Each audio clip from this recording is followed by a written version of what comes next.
نحمد و نصلی علی رسول الکریم اما بعد فاعوذ باللہ من الشیطان الرجیم بسم اللہ الرحمن الرحیم رب اشرح لی صدری ویسر لی امری واحلل عقدۃ من لسانی یفقهوا قولی ربی زدنی علما ربی زدنی علما ربی زدنی علما اللہم فقہنی فی الدین اللہم فقہنی فی الدین اللہم انفعنا بما علمتنا وعلمنا ما ينفعنا وزدنا علما اللهم إني أسألك علما نافعا ورزقا طيبا وعملا متقبلا اللهم إني أعوذ بك من علم لا ينفع ومن قلب لا يخشع ومن نفس لا تشبع ومن دعوة لا يستجاب لها اللهم اهد قلبي وسدد لساني واسلل سخيمة قلبي اللهم اجعل عملي كله صالحا واجعله لوجهك خالصا ولا تجعل لأحد فيه شيئا۔ تو اپنی نیتیں درست کر لیتے ہیں اللہ تعالیٰ کے لیے، ہم صرف اللہ تعالیٰ کے لیے یہاں پر بیٹھے ہیں۔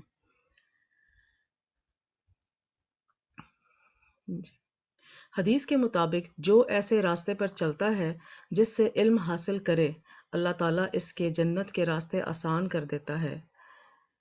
جنت کا راستہ مشقتوں سے بھرا ہوا ہے لیکن منزل بہت اچھی ہے۔ ایسی مجلسیں جس میں اللہ کا ذکر ہوتا ہو، ان تک پہنچنے کے لیے جو مشقت ہے اس پر آخرت میں بھی اجر ہے اور دنیا میں بھی ان مجالس سے سکینت اور اطمینان ملتا ہے۔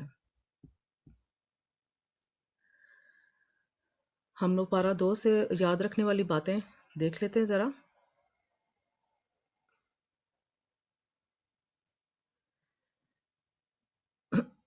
زندگی تبدیلیوں کا نام ہے، ان پر پریشان ہونے کے بجائے اللہ کی رضا پر راضی رہیں، قدم آگے بڑھانے چاہیے، تبدیلیوں کو قبول کریں۔ بعض لوگوں کے لیے کہا جاتا ہے کہ death is change, change is death. ان کے لیے تبدیلی بہت بھاری ہے۔ اپنی صحت، اولاد یا کسی بھی دوسری چیز میں حالات کبھی بھی تبدیل ہو سکتے ہیں، تو جب تبدیلی آ جائے تو اس کو قبول کر لیں کہ یہ اللہ کا فیصلہ ہے، چاہے وہ آزمائش ہو، چاہے وہ خوشی کی تبدیلی ہو، اور اس میں بھی کوئی خیر ہوگی۔ اپنی زندگی کا مقصد بنائیں، فاستبقوا الخیرات، نیکیوں میں دوڑ لگانی ہے کہ ہم نے بس جو نیکی کا کام سامنے نظر آیا ہے ہم نے بھاگ کے کرنا ہے، اپنی انا کو سامنے نہیں لے کر آنا کہ ہم چھوٹے ہو جائیں گے یا کوئی کیا کہے گا یا ہمارا مذاق اڑائے گا۔ اپنی کمزوریوں کو جانیے، اپنی کمزوریوں کے ساتھ ساتھ اپنی پوٹینشل کو جانیے کہ کیا آپ میں صلاحیت ہے اللہ تعالیٰ نے دی، اس کو پھر دین کے کاموں میں استعمال کیجیے۔ اپنی کمزوریوں کو جانیے، اپنے جذبات کو اپنی کمزوری نہیں بنانا، ان کو کنٹرول کرنا ہے۔ ان چیزوں کی لسٹ بنائیں جو میرے جذبات کو ایک دم بے قابو کر دیتی ہیں۔ کچھ لوگ، کچھ باتیں، کچھ چیزیں امتحان ہوتی ہیں، اور ایسی سچویشن اور معاملات میں بہت محتاط رویہ اختیار کریں۔ مخلوق کی محبت اتنی زیادہ نہ ہو کہ وہ اللہ کی محبت سے بڑھ جائے، ورنہ اللہ تعالیٰ اسی کے ذریعے توڑے گا، اور مخلوق کی محبت ایک شرک بھی ہے۔ محبوب جس کی محبت اللہ سے بڑھ جائے وہی فتنہ بنتا ہے، وہی آزمائش بنتی ہے، وہی پریشانی کا باعث بنتی ہے، کیونکہ اللہ تعالیٰ کو اس پر غیرت آتی ہے کہ اس کا کوئی بندہ جس کو اس نے پیدا کیا، اس نے سب کچھ دیا، وہ اسے چھوڑ کر کسی اور کی طرف متوجہ ہو گیا۔ تو جب بھی ہم پر آزمائش آئے، یہ پریکٹیکل پوائنٹ ہے، جب بھی ہم پر آزمائش آئے تو آپ یہ بات ضرور سوچیں باقی باتوں کے سوچنے کے علاوہ کہ کیا ہم نے اللہ تعالیٰ سے زیادہ کسی چیز کو پرائرٹی دی ہے؟ اگر دی ہے تو اس میں جو ہے نا پھر ہم اس کو پرائرٹائز کرنا بند کر دیں۔ اب خوشحال زندگی کا راز کیا ہے؟ ذکر، شکر، عبادت۔ ذکر تو آپ نے ہر حال میں کرنا ہے، چاہے اچھے حالات ہوں چاہے آزمائش والے ہوں۔ اچھے حالات ہیں، ذکر کے ساتھ آپ نے شکر کرنا ہے، اور اگر آزمائش والے حالات ہیں تو ذکر کے ساتھ آپ نے نماز اور صبر کرنا ہے۔ ان ذکر، شکر، صبر، ان تینوں کو نہ چھوڑیے، اس کو ہمیشہ یاد رکھیے۔ کبھی ذکر کی حالت میں ہوں گے، کبھی نعمت ملنے پر شکر کی حالت میں، کبھی مشکل آنے پر صبر کی حالت میں ہوں گے۔ دو طرفہ تعلقات ہی بہترین ہوتے ہیں، یک طرفہ تو ایک لٹکتی ہوئی رسی ہوتی ہے جس کو کوئی تھامنے والا نہیں ہوتا۔ تو ہم نے وہ دو طرفہ تعلقات اللہ تعالیٰ سے سب سے زیادہ مضبوط رکھنے ہیں، اور اس کے بعد ہم نے کیٹیگری پڑھی تھی کہ اس کے بندوں کے ساتھ، والدین کے ساتھ، اپنے رشتہ داروں کے ساتھ، اور ہم نے پڑھا عقل مند شخص اللہ کا حکم مانتا ہے، جو عقل مند شخص نہیں ہوتا وہ اللہ کا حکم نہیں مانتا۔ پھر ایک حدیث ہم دیکھ لیتے ہیں یہ آپ سامنے دیکھ رہے ہوں گے۔ عقبہ بن عمر رضی اللہ تعالیٰ عنہ نے سے روایت ہے کہ آپ صلی اللہ علیہ وسلم اس حالت میں تشریف لائے کہ صفہ میں تھے کہ آپ صلی اللہ علیہ وسلم نے فرمایا، کیا تم میں سے کوئی یہ پسند کرتا ہے کہ وہ روزانہ صبح بطحان یا عتیق کی وادی کی طرف جائے اور وہاں سے بغیر کسی گناہ اور بغیر کسی قطع رحمی کے دو بڑے بڑے کوہان والی اونٹنیاں لے آئے؟ تو یہ یہاں پہ کوہان والی اونٹنیاں ملتی ہوں گی، اس لیے حضور صلی اللہ علیہ وسلم نے اس کا منشن کیا۔ صحابہ کرام نے عرض کیا، اے اللہ کے رسول، ہم سب اس کو پسند کرتے ہیں۔ تو آپ صلی اللہ علیہ وسلم نے فرمایا کہ کیا تم میں سے کوئی صبح مسجد کی طرف نہیں جاتا کہ وہ اللہ کی کتاب کی 2 آیتیں خود سیکھے یا ان کی قرات کرے؟ یہ ان کے لیے 2 اونٹنیوں سے بہتر ہے، اور 3 سے بہتر ہے، اور 4 سے بہتر ہے، اور اس طرح ان آیات کی تعداد ان اونٹنیوں کی تعداد سے بہتر ہے۔ تو سبحان اللہ کہ یہ جو قرآن کا پڑھنا پڑھانا ہے، یہ دنیا کی سب سے، اس وقت اونٹنیاں جو تھیں وہ ایک بڑی ان کے لائف سٹاک سمجھا جاتا تھا ان کو، کہ یہ جو ہے وہ بہت ہی قیمتی چیز ہے یہاں پر۔ اب جیسے اگر آپ فراری کر لیں آج کل کے زمانے میں، یا اپنا پرائیویٹ جیٹ کر لیں، تو کیا آپ پرائیویٹ جیٹ آپ کو مل جائے اور اس کے مطابق آپ جو ہے وہ اس کے مقابلے کی آپ اللہ کی 2 آیتیں سیکھ کے آخرت کی خوشی حاصل کر لیں، تو کون سا سودا جو ہے وہ آپ کے حق میں بہتر ہے؟ یہ ہم نے خود ڈیسائیڈ کرنا ہے۔ ہمارا ایمان یہ ہے کہ جب ہم قرآن کی مجلس سے اٹھتے ہیں تو بہت سی دولت سمیٹ کر واپس جاتے ہیں۔ اللہ تعالیٰ سے دعا ہے کہ وہ ایک ایک آیت سیکھنے پر یہ اجر ہمارے لیے لکھ دے۔ آگے سورۃ بقرہ، ہمارا 3rd پارہ الحمدللہ شروع ہو چکا ہے۔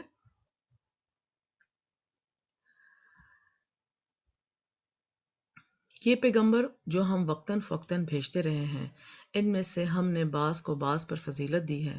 بعض ایسے ہیں جن سے اللہ نے گفتگو کی، اور بعض کے دوسرے امور میں مرتبے بلند کیے، اور عیسیٰ ابن مریم کو ہم نے کھلی ہوئی نشانیاں عطا کی، اور روح القدس جبرائیل علیہ السلام سے ان کو مدد دی۔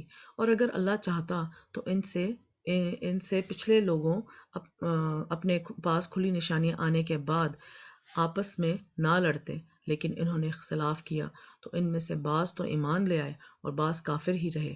اور اگر اللہ چاہتا تو یہ لوگ باہم جنگ و قتال نہ کرتے، لیکن اللہ جو چاہتا ہے وہ کرتا ہے۔ تو اس میں یہ ہمارے لیے بات ہے کہ اللہ تعالیٰ نے ان کو آزمائش میں ڈالا اور وہ آزمائش میں پورے نہیں اترے۔ اب اس میں ہمارے لیے کرنے کے کام کیا ہیں؟ دوسروں کی فضیلت مان لیں، یہ بیٹھ کے نہ کڑتے رہیں کہ ہائے اس کے پاس یہ کیوں ہے اور ہمارے پاس، دنیا میں اور آخرت، دنیا اور دین اور دنیا دونوں کی چیزوں میں۔ اور دنیا کی چیزوں میں تو آپ نے اپنے سے نچلے طبقے کو دیکھنا ہے، ٹھیک ہے نا، کبھی بھی اپنے سے اوپر والے طبقے کو نہیں دیکھنا ہے، تو شیطان آپ کو اتنا بری طرح اس جال میں پھنسا دے گا نا کہ نکلنا مشکل ہو جائے گا۔ اور دین کے طبقے میں آپ اپنے سے اوپر والے کو دیکھیں کہ جو مجھ سے بھی زیادہ جو ہے وہ نالجبل ہے، یا اللہ تعالیٰ نے اس کو فضیلت دی ہوئی ہے، تو اس کو دیکھیں، مگر اس کو دیکھ کے بھی آپ نے حسد نہیں کرنا۔ اس کو دیکھ کے آپ نے کرنا ہے کہ ٹھیک ہے میں بھی اس کی طرح ہونے کی کوشش کروں گا۔ اس میں آپس میں جو ہے نا وہ ایک کمپٹیشن ہو، خوبصورت کمپٹیشن ہو۔ دوسروں کی فضیلت کو مان لیں، آپس میں مقابلہ بازی سے گریز کریں، حسد نہ کریں۔ اللہ نے ہمیں جو نعمت عطا کی ہے اس پر اللہ کا شکر ادا کریں۔ انبیاء کرام کی فضیلت اس آیت میں اللہ تعالیٰ نے بتائی ہے کہ بعض انبیاء سے اللہ نے کلام کیا، جیسے موسیٰ اور نبی کریم صلی اللہ علیہ وسلم سے معراج کے موقع پر اللہ تعالیٰ نے کلام کیا۔ عیسیٰ مردوں کو زندہ کیا کرتے تھے، برس اور کوڑیوں کو باذن اللہ تندرست کر کے لیپرسی اور آئی تھنک اندھے پن کو وہ ٹھیک کرتے تھے۔ پرندے کی شکل بنا کر پھونک مارتے تو وہ اڑنے لگتے تھے۔ سورۃ یہ آیت نمبر نہیں ہے، ایک جگہ اللہ تعالیٰ فرماتے ہیں دین تو سب کو ملا تھا، لیکن بعد میں اس کی اپنی وضاحتیں کر کے ایک دوسرے نے اختلاف کر لیا۔ بعد میں اختلاف اس حد تک آگے بڑھ گیا کہ ایک دوسرے کو مارنے بھی لگے۔ اللہ تعالیٰ رخصت دیتا ہے کہ وہ اپنی آزادی کو استعمال کریں۔ بعض لوگ اس آزادی کو اچھی طرح استعمال کرتے ہیں اور بعض لوگ اس کا عمل استعمال کر کے اللہ کی پسند کے خلاف کام کرتے ہیں۔ کہ آیت نمبر 254 ہے، اے ایمان والو، جو مال ہم نے تم کو دیا ہے اس میں سے اس دن کے آنے سے پہلے پہلے خرچ کر لو، جس میں نہ اعمال کا سودا ہوگا اور نہ دوستی اور سفارش ہو سکے گی، اور کفر کرنے والے لوگ ظالم ہیں۔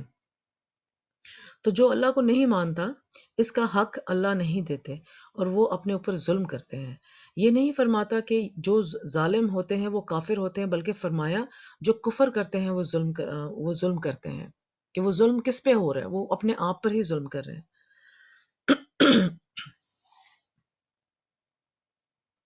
اب آگے آگے جو آیت ہے 255، یہ آپ لوگ سبھی جانتے ہیں اور یہ آیت الکرسی ہے، تو اس کے کچھ ایکشن پوائنٹس ہیں، ہم لوگ دیکھ لیتے ہیں کہ قرآن مجید کی سب سے عظیم ترین آیت ہے، شیاطین سے حفاظت کرنے والی آیت ہے، تو ضرور اپنے بچوں کو سکھائیں، خود بھی پڑھیں بار بار، اور جب بھی آپ کے مائنڈ میں کوئی بھی ایسی بات آئے جو کہ آپ کو اچھے کام کرنے سے روک رہی ہے یا آپ کو پریشان کر رہی ہے، تو آپ فوراً آیت الکرسی پڑھ لیں، اور یہ نہیں کہ ایک دفعہ پڑھتے جائیں پڑھتے جائیں پڑھتے جائیں پڑھتے جائیں جب تک آپ کے دل کو سکون نہ آ جائے۔ اور یہ آیت الکرسی جنت میں لے کے جانے والی ہے، اس کے بہت زیادہ فضائل ہیں۔ رسول کرم صلی اللہ علیہ وسلم نے فرمایا، جو شخص ہر فرض نماز کے بعد آیت الکرسی پڑھے، اس کو موت کے علاوہ اور کوئی چیز جنت سے روکنے والی نہیں ہے، اور موت بھی آسان ہو جاتی ہے کہ اب آپ ہر فرض نماز کے بعد بغیر کسی سے بات کیے، جیسے ہی آپ نے سلام پھیرا، بس آپ کے منہ پہ یہ الفاظ ہوں گے، اللہ لا الہ الا هو الحی القیوم۔ اب اس میں کرنے کے کام کیا، ہم نے اس کی فضیلت پڑھ لی ہے، اس میں کرنے کے کام کیا ہیں؟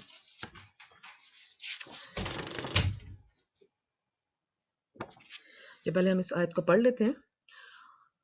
اللہ لا الہ الا هو الحی القیوم، خدا وہ معبود برحق ہے کہ اس کے سوا کوئی عبادت کے لائق نہیں۔ لا تأخذہ سنۃ ولا نوم، نہیں زندہ ہے، سب کو تھامنے والا ہے، اسے نہ اونگ آتی ہے اور نہ نیند۔ لہ ما فی السماوات وما فی الارض، جو کچھ آسمانوں میں ہے اور جو کچھ زمین میں ہے سب اسی کا ہے۔ من ذا الذی یشفع عندہ الا باذنہ، کون ہے اس کی اجازت کے بغیر اس سے کسی کی سفارش کرے۔ یعلم ما بین ایدیہم وما خلفہم، جو کچھ لوگوں کے روبرو ہو رہا ہے اور جو کچھ ان کے پیچھے ہوگا سب اسے معلوم ہے۔ ولا یحیطون بشیء من علمہ الا بما شاء، اور لوگ اس کی معلومات میں سے کسی چیز پر دسترس حاصل نہیں کر سکتے، ہاں جس قدر وہ چاہتا ہے اسی قدر معلوم کر لیتے ہیں، لیکن نالج جتنا اللہ میاں چاہیں گے وہی ہمیں دیں گے۔ وسع کرسیہ السماوات والارض، اور اسی کی اور نہیں ہے بیچ میں، اس کی بادشاہی اور علم آسمان اور زمین سب پر حاوی ہے۔ ولا یؤودہ حفظہما وہو العلی العظیم، اور اسے ان کی حفاظت کچھ بھی دشوار نہیں، یعنی کہ زمین و آسمان کی، وہ بڑا عالی رتبہ ہے، جلیل القدر ہے۔ اب اس میں یہ ہم نے ساری باتیں پڑھ لی تھی کہ حضور صلی اللہ علیہ وسلم نے فرمایا کہ جو شخص ہر فرض نماز کے بعد آیت الکرسی پڑھے، اس کو موت کے علاوہ کوئی اور چیز جنت میں لے جانے سے نہیں روک سکتی، تو ہر فرض نماز کے بعد آیت الکرسی لازماً پڑھنی ہے۔ اس آیت میں اللہ کے 5 نام اور 26 صفات کا ذکر ہے، تو اس میں یعنی کہ کتنی خوبصورت یہ آیت ہے۔ اللہ تعالیٰ ایک ہے اور وہی عبادت کے لائق ہے۔ اگر ہم کسی انسان کے اندر ان کے ڈفرینٹ نام اور ان کی صفات ڈھونڈنا شروع کریں نا، تو شاید ہم اتنی زیادہ صفات نہ ڈھونڈ سکیں جتنی اللہ تعالیٰ کی صفات، یہ تو صرف ایک آیت میں ہے۔ وہ زندہ ہے اور اسے کبھی موت نہیں آئے گی، اس کے برعکس ہم انسان اگر ہمیں کھانا نہ ملے تو ہم مر جائیں گے، اگر زیادہ سردی یا زیادہ گرمی لگے یا بیمار ہو تو ہم مر جائیں گے، اور مرنا تو ہے ہی اگر ان میں سے کوئی سبب نہ بنے، اور اسی طرح باقی سب مخلوقات ہیں۔ کل من علیہا فان، اللہ کو فنا نہیں ہے، وہ ہمیشہ سے ہے اور ہمیشہ رہے گا، سب کو قائم رکھنے والا ہے، اور اسی کے لیے اسے نیند اور اونگ نہیں آتی، کیونکہ اگر وہ سو جائے گا تو جن چیزوں کو اس نے تھام کے رکھا ہوا ہے ان میں سے تو کچھ بھی باقی نہ رہے گا۔ ہماری زندگی اس بات کی دلیل ہے کہ ہمارا پیدا کرنے والا جاگتا رہتا ہے اور ہماری حفاظت کرتا ہے، کوئی اس کے اذن کے بغیر سفارش نہیں کر سکتا، اس لیے ہر دم اس کو راضی رکھنے کی کوشش کرنا چاہیے۔ اس کا علم اتنا وسیع ہے کہ ہماری ماضی اور مستقبل کو جانتا ہے۔ کیا ہمیں معلوم ہے کہ ہمارے آگے پیچھے کون سے فرشتے یا شیاطین موجود ہیں؟ نہیں معلوم نا، تو پھر ہم اللہ تعالیٰ کی اللہ تعالیٰ پہ بھروسہ کر کے ہم اپنی زندگی گزار رہے ہیں، ہمارے کیا نقصانات ہونے والے ہیں کیا نہیں ہونے، سب کچھ بھی ہمیں نہیں معلوم۔ سب کا علم اللہ تعالیٰ کے پاس ہے۔ ہم اللہ کے بارے میں نہیں جانتے مگر اتنا جتنا وہ چاہے۔ اللہ تعالیٰ کے علم کے مقابلے میں ساری مخلوق کا علم اتنا ہے جتنا سمندر کے مقابلے میں ایک قطرہ ہوتا ہے۔ تو امیجن کریں کہ جتنا علم ہمارے پاس ہے دنیا میں، جس جس کے پاس اس پوری کائنات میں جتنا علم ہے، اسپیس کا، سائنس کا، ارتھ کا، سمندر کا، جانوروں کا، انسانوں کا، جتنا علم ہے وہ صرف 1% ہے، اور ہم پتہ نہیں کس چیز پہ اترا رہے ہیں۔ آسمان اور زمین کی حفاظت اسے تھکاتی نہیں۔ کوئی چیز جو زمین میں بہت بڑی نظر آتی ہے، جب وہ اوپر اٹھنی شروع ہو جائے گی تو بہت چھوٹی لگتی ہے، جیسے ہم جب اس میں سفر کرتے ہیں جہاز میں۔ ہوائی جہاز زمین پر کھڑا ہو تو کتنا بڑا نظر آتا ہے، لیکن آسمان پر ایک چھوٹے نقطے کی مانند نظر آتا ہے۔ اللہ تعالیٰ کی ذات بلند ہے اور عظیم ہے، لیکن یہ بلندی اس کی عظمت کو کم نہیں کر سکتی، وہ ہر اعتبار سے بڑا ہے۔ سبحان اللہ۔ تو اس کے جو ایکشن پوائنٹس ہیں انشاءاللہ اس کو ہم اپنی زندگی میں ڈالنے کی کوشش کریں گے۔ اب اس میں اگلی آیت میں ہمیں یہ کوسچن کو دیکھنا ہے کہ لوگوں کو زبردستی اسلام میں داخل ہونے سے کیوں روکا گیا۔ اس آیت کو پڑھ لیتے ہیں۔ دین اسلام میں کوئی زبردستی نہیں، ہدایت صاف طور پر ظاہر اور گمراہی سے الگ ہو چکی ہے۔ تو جو شخص بتوں سے اعتقاد نہ رکھتے اور اللہ پر ایمان لائے، اس نے ایسی مضبوط رسی میں پکڑ لی ہے جو کبھی ٹوٹنے والی نہیں ہے، اور اللہ سب کچھ جانتا ہے اور سب کچھ سنتا ہے اور سب کچھ جانتا ہے۔ تو اس کوسچن کا جو ہے نا جواب اس آیت میں ہے۔ لوگ اس پر عمل نہیں کرتے، دین میں داخل ہو کر بگاڑ اور فساد ہی پیدا کرتے ہیں، لیکن جب ایک دفعہ اسلام کے دائرے میں داخل ہو جائیں تو اس کی پابندی لازمی کرنا ہے۔ بالکل اسی طرح کہ اگر ایک کسی بڑی آرگنائزیشن کے دفتر کے پاس سے گزریں تو آپ پر کوئی وہ پابندی نہیں جو اندر والوں پر ہے۔ جب آپ اب اس کا حصہ بن گئے تو آپ کو سب پابندیاں قبول کرنی پڑیں گی، اور یہی بات بار بار ہم لوگ پڑھ رہے ہیں کہ سمعنا واطعنا، سمعنا واطعنا۔ اگلی آیت دیکھ لیتے ہیں۔ جو لوگ ایمان لائے ان کا دوست اللہ ہے اور اندھیرے سے نکال کر روشنی میں لے جاتا ہے، اور جو کافر ہیں ان کے دوست شیطان ہے اور ان کو روشنی سے نکال کر اندھیرے میں لے جاتے ہیں۔ یہی لوگ اہل دوزخ ہیں اور اس میں ہمیشہ رہیں گے۔ ایمان کا سب سے بڑا انعام کیا ہے؟ اس آیت میں ہمیں اللہ تعالیٰ نے بتایا ہے اللہ کی دوستی ہے اور ساتھ نصیب ہوتا ہے۔ اللہ کی دوستی اور ساتھ نصیب ہوتا ہے۔ اللہ بندوں کا معاون و مددگار ہوتا ہے، ان سے محبت کرتا ہے۔ تو یہ اچھی فیلنگ ہوتی ہے نا جب آپ کو پتا ہو کہ آپ سے کوئی محبت کرتا ہے۔ تو یہ کیسی فیلنگ ہوگی کہ جب اللہ تعالیٰ ہم سے محبت کریں گے، تو اس کے لیے کیا ہے، جب ہم چاہتے ہیں کہ کوئی ہم سے محبت کرے تو ہم اس کو ٹائم دیتے ہیں نا۔ تو جب اپنا انالیسز آپ خود کر لیں کہ اللہ ہم سے کتنی محبت کرتا ہوگا، اللہ ہم سے بے شک بہت زیادہ محبت کرتا ہے، مگر ہم کتنا ٹائم دے رہے ہیں اللہ تعالیٰ کو، ٹھیک ہے نا۔ وہ بندے کو اپنے علاوہ کسی اور کے حوالے نہیں کرتا، اس کی ہدایت کا ذمہ دار ہے، انہیں روشنی عطا کرتا ہے، کفر سے نکال کر اسلام کی طرف لانے کے بعد جہالت کے اندھیروں سے نکال کر علم کی روشنی کی طرف رہنمائی کرتا ہے۔ مگر کن لوگوں کو؟ جن کو اللہ تعالیٰ توفیق دے اور جن کو جو ہے وہ اللہ تعالیٰ جس کے اندر طلب ہوگی۔ اللہ تعالیٰ ایمان والوں کا دوست ہے۔ یہ شیاطین غلط کام اور راہیں سکھاتے ہیں۔ سب سے تکلیف دہ بات یہ ہے کہ انسان کا انجام اتنا بھیانک ہے، دوزخ میں ہمیشہ رہیں گے، یہ بھیانک انجام ہے۔ اور شیاطین یہ شیاطین نہیں ہے جو کہ شیاطین ہے، شیاطین کے دو کیٹیگریز ہیں، ایک انسانوں میں بھی شیاطین ہوتے ہیں جو کہ غلط کام کرنے پہ ابھارتے ہیں انسان کو، اور ایک جو دوسرے شیاطین ہیں جنوں میں سے جو شیاطین ہیں۔ تو ہمیں ان دونوں سے ہی بچنا ہے۔ یہ شیاطین وہ نہیں ہے کہ ہم نے صرف جو ہے اپنے جن والے شیاطین سے بچنا، انسانوں والے شیاطین سے بھی ہم نے بچنا ہے تاکہ وہ ہمیں دوزخ میں ہمیشہ رہنے والا نہ بنا دے۔ استغفر اللہ۔ آگے آیت نمبر 258۔ بھلا تم نے اس شخص کو نہیں دیکھا جو اس غرور کے سبب سے کہ اللہ نے اس کو سلطنت بخشی تھی، ابراہیم سے اپنے پروردگار کے بارے میں جھگڑنے لگا؟ جب ابراہیم نے کہا کہ میرا پروردگار تو وہ ہے جو زندگی دیتا ہے اور موت دیتا ہے، وہ بولا کہ زندگی اور موت تو میں بھی دے سکتا ہوں۔ ابراہیم نے کہا اللہ تو سورج کو مشرق سے نکالتا ہے، آپ اسے مغرب سے نکال دیجئے۔ یہ سن کر وہ کافر ہکا بکا رہ گیا اور اللہ بے انصاف انصافوں کو ہدایت نہیں دے سکتا۔ اس آیت میں نمرود بادشاہ کی طرف اشارہ کیا جا رہا ہے کہ وہ اتنا زیادہ مغرور میں مبتلا ہو چکا ہوا تھا کہ وہ ہی خود اپنے آپ کو خدا مان بیٹھا تھا۔ تو یہ ظالم کون ہے جو حق کو دیکھ لیتے ہیں مگر مانتے نہیں؟ اب اس میں ڈائریکٹلی ابراہیم علیہ السلام نے اس کو حق کی بات بتا دی تھی۔ اب یہ ہم پہ بھی اپلائی کرنی چاہیے ہمیں یہ بات کہ ہمیں اگر حق کی بات پتہ لگ گئی ہے تو اگر ہم اس کو پھر بھی نہ مانیں تو اس کا مطلب ہے ہم مغروروں میں شامل ہو جائیں گے۔ اور مغرور اور جو ہے نا شیطان نے ایک یہی گناہ کیا تھا، غرور، تو اس کو جو ہے اللہ تعالیٰ نے ملعون کر دیا۔ 259 یا اسی طرح اس شخص کو نہیں دیکھا جس کا ایک بستی پر جو اپنے چھتوں پر گری پڑی تھی گزر ہوا تو اس نے کہا اللہ اس کے باشندوں کو مرنے کے بعد کیوں کر زندہ کرے گا، کیسے زندہ کرے گا؟ تو اللہ نے اس کی روح قبض کر لی اور 100 برس تک اس کو مردہ رکھا، پھر اس کو جلا اٹھا اور پوچھا تم کتنا عرصہ مرے رہے؟ تو اس نے جواب دیا کہ 1 دن یا اس سے بھی کم۔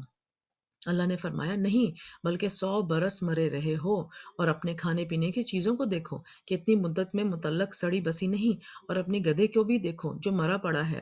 غرض ان باتوں سے یہ ہے کہ ہم تم کو لوگوں کے لیے اپنی قدرت کی نشانی بنائیں، اور ہاں گدھے کی ہڈیوں کو دیکھو، یعنی کہ اللہ تعالیٰ اس کے بعد اس کو بتائیں کہ گدھے کو اب دیکھنا شروع کرو کہ ہم اس کو کس طرح جوڑے دیتے ہیں اور اس پر کس طرح گوشت پوش چڑھائے دیتے ہیں۔ جب یہ واقعات ان کے مشاہدے میں آئے تو بول اٹھا کہ میں یقین کرتا ہوں کہ اللہ ہر چیز پر قادر ہے۔ کہ اللہ تعالیٰ نے اس شخص کو پتہ نہیں وہ نبی تھا کہ ویسے ہی بندہ تھا، تو اس کو اللہ تعالیٰ نے ایک یہ معجزہ اپنا دکھایا تھا کہ 100 سال مارنے کے بعد اس کو زندہ کیا، اور زندہ کرنے کے بعد جو ہے نا اس کو یہ معجزات دکھائے۔ ٹھیک ہے، 100 سال بعد کوئی کسی سوسائٹی میں زندہ ہو تو کتنی بڑی نشانی بن جائے، عجوبہ ہی ہوگا۔ اللہ نے جس طرح اس شخص کو دنیا میں اٹھا دیا، اسی طرح قیامت کے دن بھی انسانوں کو ہم سب کو اٹھائے گا۔ کہ ہمارے دماغ میں کبھی مائنڈ میں ہمارے الحمدللہ تو نہیں آتا، مگر اگر کسی کے دماغ میں آتا ہے تو اس طرح سے اللہ تعالیٰ اٹھائے گا ہم لوگوں کو۔ کچھ لوگ سچائی کی تلاش میں ہوتے ہیں، ان کے ذہن میں بہت سے سوال ہوتے ہیں، یعنی کہ ہم جب قرآن پڑھتے ہیں تو جو میں نے آپ کو پہلے بات بتائی تھی متشابہات، تو اس میں پڑھ کے اور بہت سارے سوال پوچھ کے تو اپنے آپ کو ہم ایسی سٹیج پہ خدا نخواستہ نہ لے جائیں جہاں پہ ہم کفر کا رویہ اختیار کر لیں کہ نہیں نہیں یہ تو سب چیزیں نہ ہونے والی ہیں، تو ہماری سمجھ میں نہیں آ رہی تو اس لیے ہم لوگ اس کو نہیں مانتے۔ نہیں، آپ نے ماننا ضرور ہے۔ کچھ لوگ سچائی کی تلاش میں ہوتے ہیں، ان کے ذہن میں بہت سے سوالات ہوتے ہیں، اللہ تعالیٰ انہیں ایسے لوگوں سے ملوا دیتا ہے یا ان کی زندگی میں ایسا واقعہ گزر جاتا ہے کہ جس کی بنا پر انہیں حقیقت سمجھ میں آ جاتی ہے، اللہ ان کی رہنمائی کر دیتا ہے۔ نمرود کو بھی اللہ نے ہدایت نہیں دی مگر اس بندے کو دے دی، یعنی کہ پہلے نمرود کا اس نے غرور شو کیا تو اللہ نے اس کو ہدایت نہیں دی، تو اس بندے نے عاجزی سے سوال پوچھا آیت نمبر 259 میں، تو اس کو اللہ تعالیٰ نے ہدایت دے دی۔ ٹھیک ہے، اس کے ذہن میں بھی شبہات تھے مگر یہ حق کی تلاش میں تھا۔ آپ نے جب قرآن پڑھنا شروع کرنا ہے تو آپ نے جو قرآن کو اس لیے پڑھتا ہے نا کہ ہدایت ملے، تو اس کو ہدایت مل ہی جاتی ہے، اور جو قرآن کو اس لیے پڑھتا ہے کہ اچھا اس میں سے میں جو ہے نا اس کی جو کنفیوزنگ چیزیں وہ نکال کے تو لوگوں کو بتاؤں کہ یہ تو صحیح کتاب نہیں، غلط کتاب، تو اللہ تعالیٰ اس کو کبھی ہدایت نہیں دیتا۔ استغفر اللہ۔ آیت نمبر 260، اور جب ابراہیم علیہ السلام نے اللہ سے غرض کیا کہ اے پروردگار مجھے دکھا کہ تم مردوں کو کیسے زندہ کرے گا، اللہ تعالیٰ نے فرمایا کہ کیا تم نے اس بات کا یقین نہیں کیا؟ انہوں نے کہا کیوں نہیں، لیکن میں دیکھنا اس لیے چاہتا ہوں کہ میرا دل اطمینان کامل حاصل کر لے۔ فرمایا کہ 4 پرندے لے لو، پھر ان کو اپنے سے ہلا لو، یعنی کہ اپنے ساتھ مانوس کر لو، اور ان کے ٹکڑے ٹکڑے کر دو، پھر ان کا ایک ایک ٹکڑا ہر ایک پہاڑ پر رکھ دو، پھر ان کو بلاؤ تو وہ تمہارے پاس دوڑتے چلے آئیں گے، اور جان رکھو کہ اللہ غالب ہے، صاحب حکمت ہے۔ اب اس میں نا حضرت ابراہیم علیہ السلام نے ایک محبت سے پوچھا کہ مجھے بتائیں پلیز کیسے ہوتا ہے۔ ایک اس کے پاس حضرت ابراہیم علیہ السلام کے پاس ایک موقع تھا نا کہ اللہ تعالیٰ سے جو ہے وہ وحی کے ذریعے بات کرتے تھے، اور ان سے پوچھا کہ مجھے تھوڑا سا تو بتائیں نا کیسے ہوتا ہے یہ کام، تو کہ تھوڑا سا سرپرائز جو ہے مجھے جو ہے وہ ڈسکلوز کریں، تو اللہ تعالیٰ نے پھر ان کو یہ مثال دی، اور یہ بڑی خوبصورت مثال ہے بچوں کے لیے سٹوریز میں بتانے کے لیے۔ تو اور اس میں ہم کیا دیکھتے ہیں کہ نمرود ایمان سے بے بہرا تھا، دوسرا شخص جانتا تھا ایمان کو۔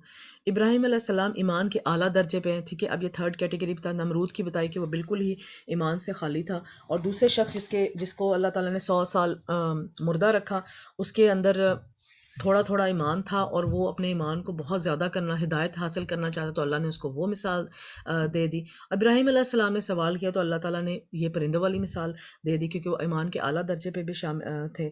مگر پھر بھی دل کو اطمینان اور راحت چاہیے ہوتی ہے۔ جو ایمان علیہ السلام جیسے جو ابراہیم علیہ السلام جیسے ایمان لانے والے شخص کی بھی ضرورت ہوتی ہے، یعنی کہ ہم لوگوں کو کہیں نہ کہیں ہماری زندگی میں ہمیں کوئی ایسا معجزہ یا کوئی ایسی بات نظر آ جاتی ہے کہ جس میں ہمارا یقین اور مضبوط ہو جاتا ہے اللہ تعالیٰ پہ، ٹھیک ہے نا۔ اب یقین کے 3 درجات ہیں۔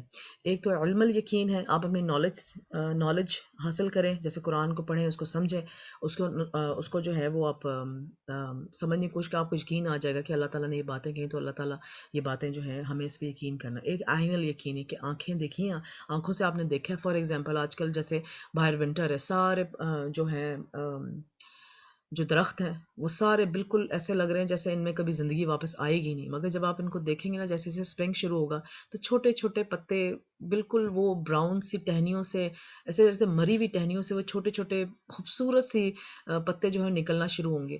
تو جب ہم بھی ایسے مر جائیں گے تو ہم بھی ایسے زندہ ہوں گے، تو اللہ تعالیٰ ہر سال یہ چیزیں ہمیں دکھاتا ہے کہ میں ایسے تم لوگوں کو زندہ کروں گا۔ تو اپنے آس پاس جو ہے چیزوں کا غور و فکر کریں اور اس پہ دیکھیں کہ کیسے اللہ تعالیٰ نے یہ چیزیں، ان کو اللہ تعالیٰ زندہ کرے گا تو ہمیں بھی تو مر کے اللہ تعالیٰ زندہ کرے گا، ٹھیک ہے نا۔ اور پھر حق یقین کہ حق کے ساتھ اللہ تعالیٰ نے یقین بتایا ہوا ہے۔ یہ تینوں قرآن کی سورۃ کاثر میں بھی موجود ہیں، یہ تینوں یقین پورا ایمان ہے اور ایمان کا اعلیٰ ترین درجہ ہے۔ ابراہیم نے مردوں کو زندہ کرنے کے بارے میں شک نہیں کیا تھا، لیکن وہ اس بارے میں اپنی پوری تسلی اور قرار چاہتے تھے، ٹھیک ہے، محبت میں آ کے انہوں نے یہ پوچھا تھا۔ اگلی آیت ہے آیت نمبر 261۔ جو لوگ اپنا مال اللہ کی راہ میں خرچ کرتے ہیں، اب یہ بھی بہت خوبصورت آیت ہے کہ اس آیت کو میں پڑھتی جاؤں گی تو اپنے مائنڈ میں امیجن کریں، ٹھیک ہے، اور نیچے آپ اس درخت کو بھی دیکھ سکتے ہیں۔ جو لوگ اپنا مال اللہ کی راہ میں خرچ کرتے ہیں، ان کے مال کی مثال اس دانے کی سی ہے جس سے 7 بالیں اگیں اور ہر ایک بال میں 100 دانے ہوں، اور اللہ جس کے اجر کو چاہتا ہے اور زیادہ کرتا ہے، اور اللہ کشائش والا ہے، سب کچھ جاننے والا ہے۔ اب اس میں یہ بہت پیاری بات ہے کہ فار ایگزامپل ہم نے یہاں پر، یہ اگر آپ یہ پکچر دیکھ رہے ہیں تو یہاں پر ہم نے ایک سیڈ لگایا فار ایگزامپل، ٹھیک ہے۔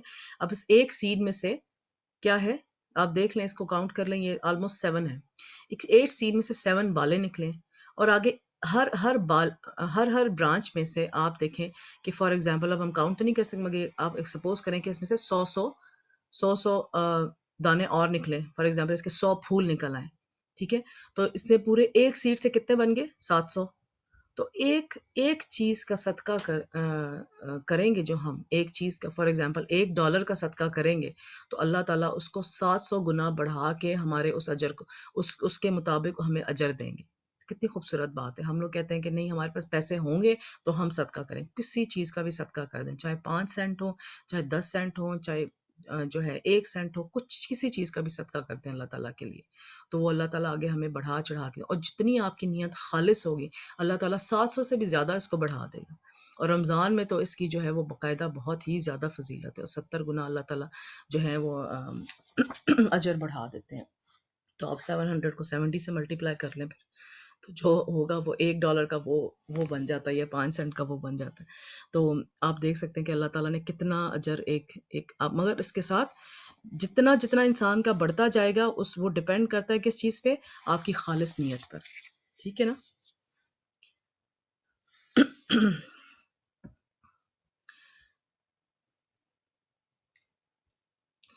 جیسی چیز انسان خرچ کرتا ہے ویسی چیز انسان کو قیامت کے دن 700 گنا ملے گی۔ ابو مسعود رضی اللہ سے مروی ہے کہ ایک آدمی نے اللہ کے راستے میں ایک اونٹنی صدقہ کر دی جس کی ناک میں نکیل بھی پڑی ہوئی تھی، تو رسول صلی اللہ علیہ وسلم نے فرمایا قیامت کے دن یہ شخص 700 اونٹنیاں لے کر آئے گا جس کی ناک میں نکیل پڑی ہوگی۔ سبحان اللہ۔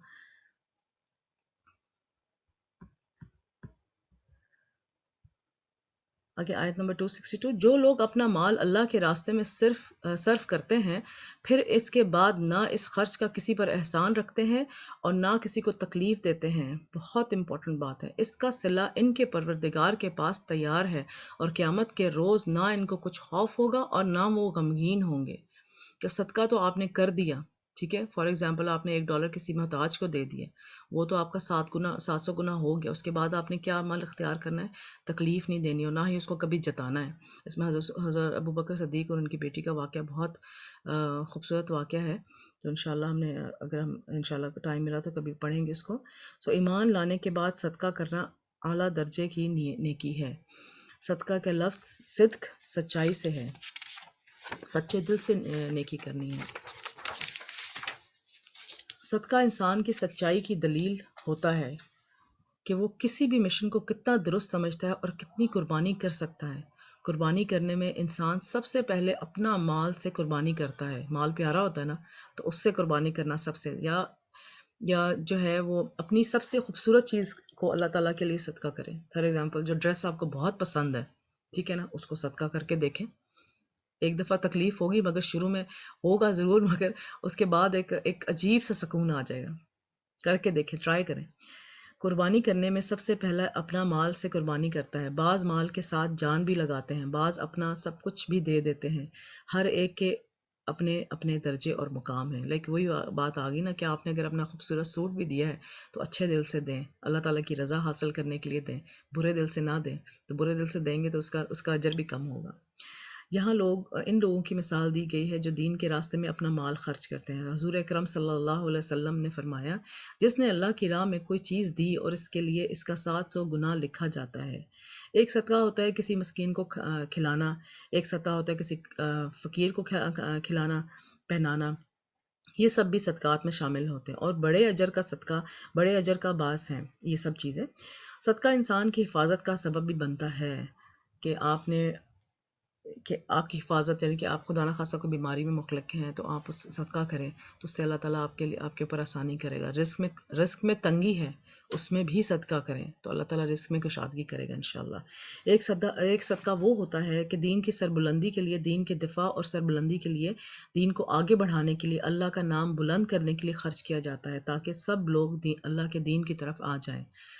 اللہ کا نام بلند کرنے، اس کی حفاظت کے لیے دیا جانے والا صدقہ تمام صدقات کے مقابلے میں ایسی ہی بلندی رکھتا ہے جیسے خود اللہ تعالیٰ کو ہر چیز پر بلندی حاصل ہے۔ سبحان اللہ۔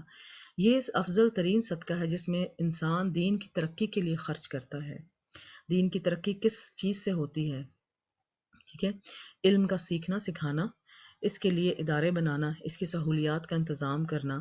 فار ایگزامپل آپ کہیں چلے جائیں، کسی مسجد میں چلے جائیں جہاں پہ پڑھنے پڑھانے کا کام ہو رہا ہے، آپ وہاں صفائی کرنا شروع کر دیں۔ یہ نہ سمجھیں کہ کوئی بڑا کام مجھے ملے گا تو میں کروں گا، تو وہ بھی آپ کا صدقہ لکھا جائے گا اور وہ عظیم صدقہ لکھا جائے گا پھر، ٹھیک ہے نا۔ واش روم صاف کرنا شروع کر دیں تو وہ بھی آپ کا وہی اسی طرح عظیم صدقہ، جو یہاں پہ پڑھنے پڑھانے والے آ رہے ہیں وہ اپنی حاجت کے لیے اتنی جو ہے وہ صاف ستھری جگہ ان کے لیے میسر ہوں، کرسیوں، لائٹوں، پنکھوں، جوتے کے ریکس کا انتظام کرنے سے، قالین چادر بچھانا تاکہ سب بیٹھ کر سیکھیں۔ یہ سارے کام کسی انسان کے لیے نہیں بلکہ اس دین کو پھیلانے، اپنے اور اپنے آنے والی نسلوں کی ایمان کی حفاظت کرنے والے کے۔ فار ایگزامپل آپ پیسے کا صدقہ نہیں بھی کرتے مگر ایسی محفلوں میں چلے جائیں اور وہاں جا کے اس طرح کے چھوٹے چھوٹے کام کرنے شروع کر دیں۔ کسی کو پانی کی ضرورت ہے اس کو پانی لا دیں، کسی کو بچہ رو رہا ہے تو اس کا بچہ پکڑ لیا، کسی کو ویسے ہی کچھ جو ہے ضرورت ہے کسی چیز کی، یا کہیں گندگی ہے وہاں صاف کر دی، ٹھیک ہے نا۔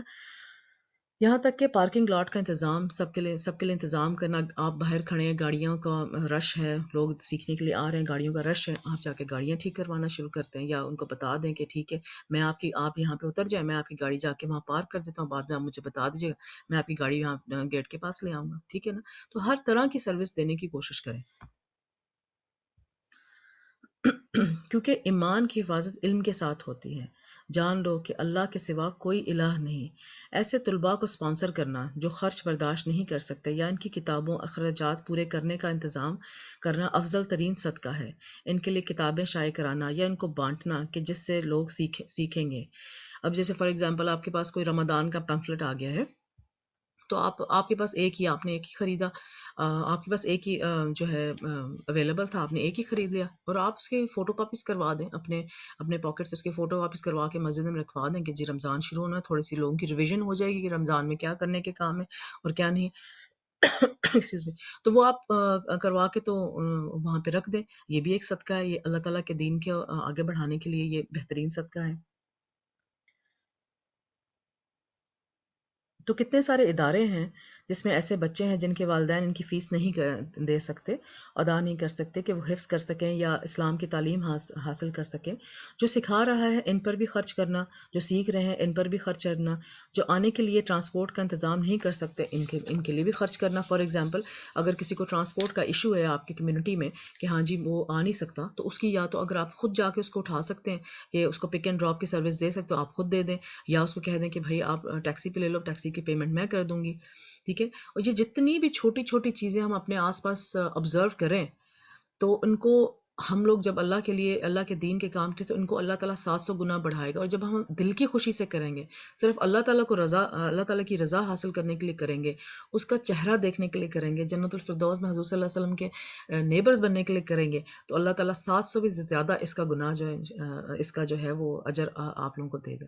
تو اس کی اللہ تعالیٰ نے دیکھیں کتنی خوبصورت کیٹیگرائزیشن کر دی ہوئی صدقے کی، کہ آپ ٹھیک ہے صدقہ کریں، مگر اس کی پھر اللہ نے بتایا ہوا کہ یہ اس لیول کا صدقہ ہے، یہ اس لیول کا صدقہ ہے، اور اللہ کے دین کے کام کرنے اور کروانے والوں کے لیے اس لیول کا صدقہ ہے، ٹھیک ہے۔ اس لیے کہ جب ایک طالب علم پڑھتا ہے تو وہ آگے کئی لوگوں کو پڑھانے کا باعث بنتا ہے۔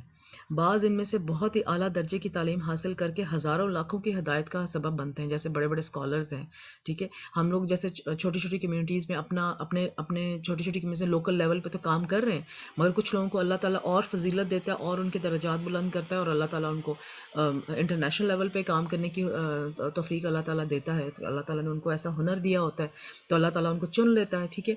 جب انٹرنیشنل لیول پہ بندہ کام کرتا ہے تو ظاہری بات ہے اس نے ٹریول بھی کرنا ہوتا ہے، اس نے ایسی ٹیکنالوجیز استعمال کرنی ہوتی ہیں، اس کے لیے بھی ظاہری بات ہے پیسے چاہیے ہوتے ہیں، بغیر کوئی چیز تو کوئی نہیں ملتی نا۔ اور ہم لوگ کے دماغ میں اکثر یہ چیز بنی ہوتی ہے کہ نہیں، اسلام ہے تو مفت ہونا چاہیے نا، وہ تو فری ہونا چاہیے نا، اس کے لیے اجرت کیوں لینی؟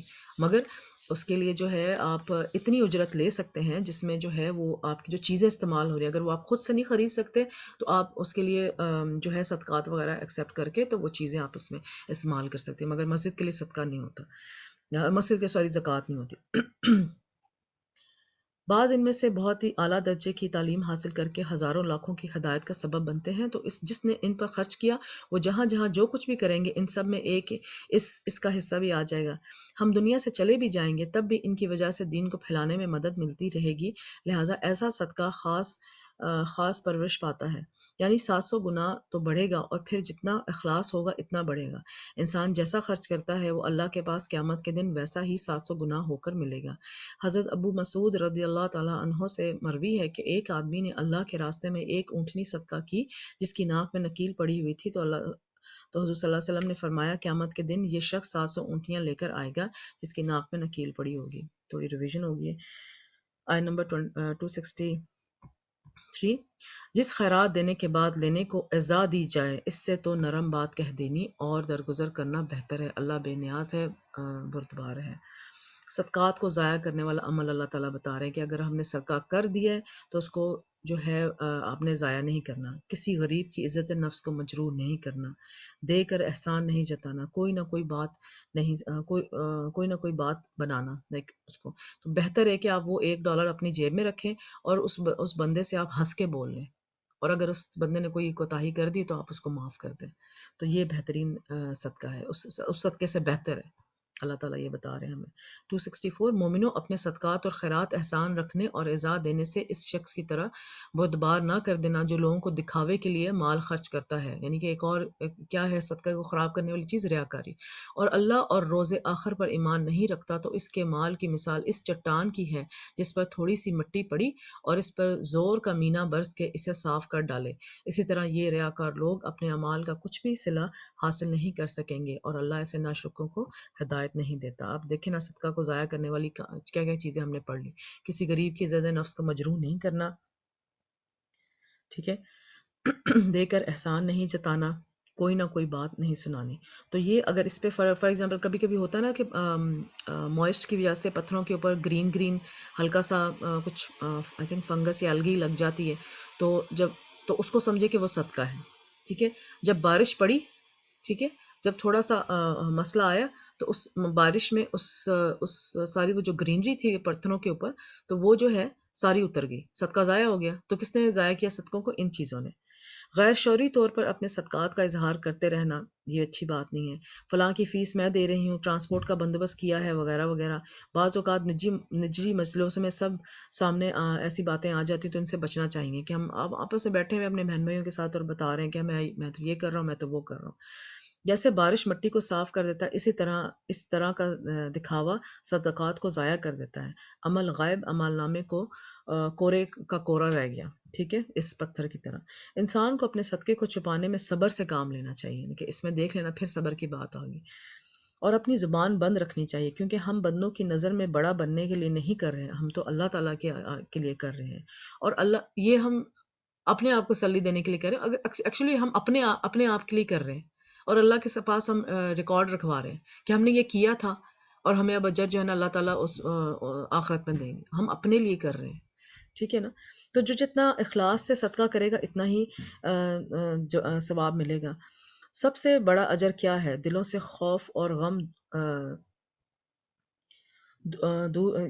سوری دلوں سے غم اور خوف دور ہو جاتا ہے. دل میں ایک خاص طرح کی ٹھنڈک آ جاتی ہے. یہ اس کا آؤٹ کم بتا رہے ہیں اللہ تعالیٰ کہ اس کے دلوں کو اگر یہاں پہ لکھا ان کے دلوں کو سکون مل جاتا ہے.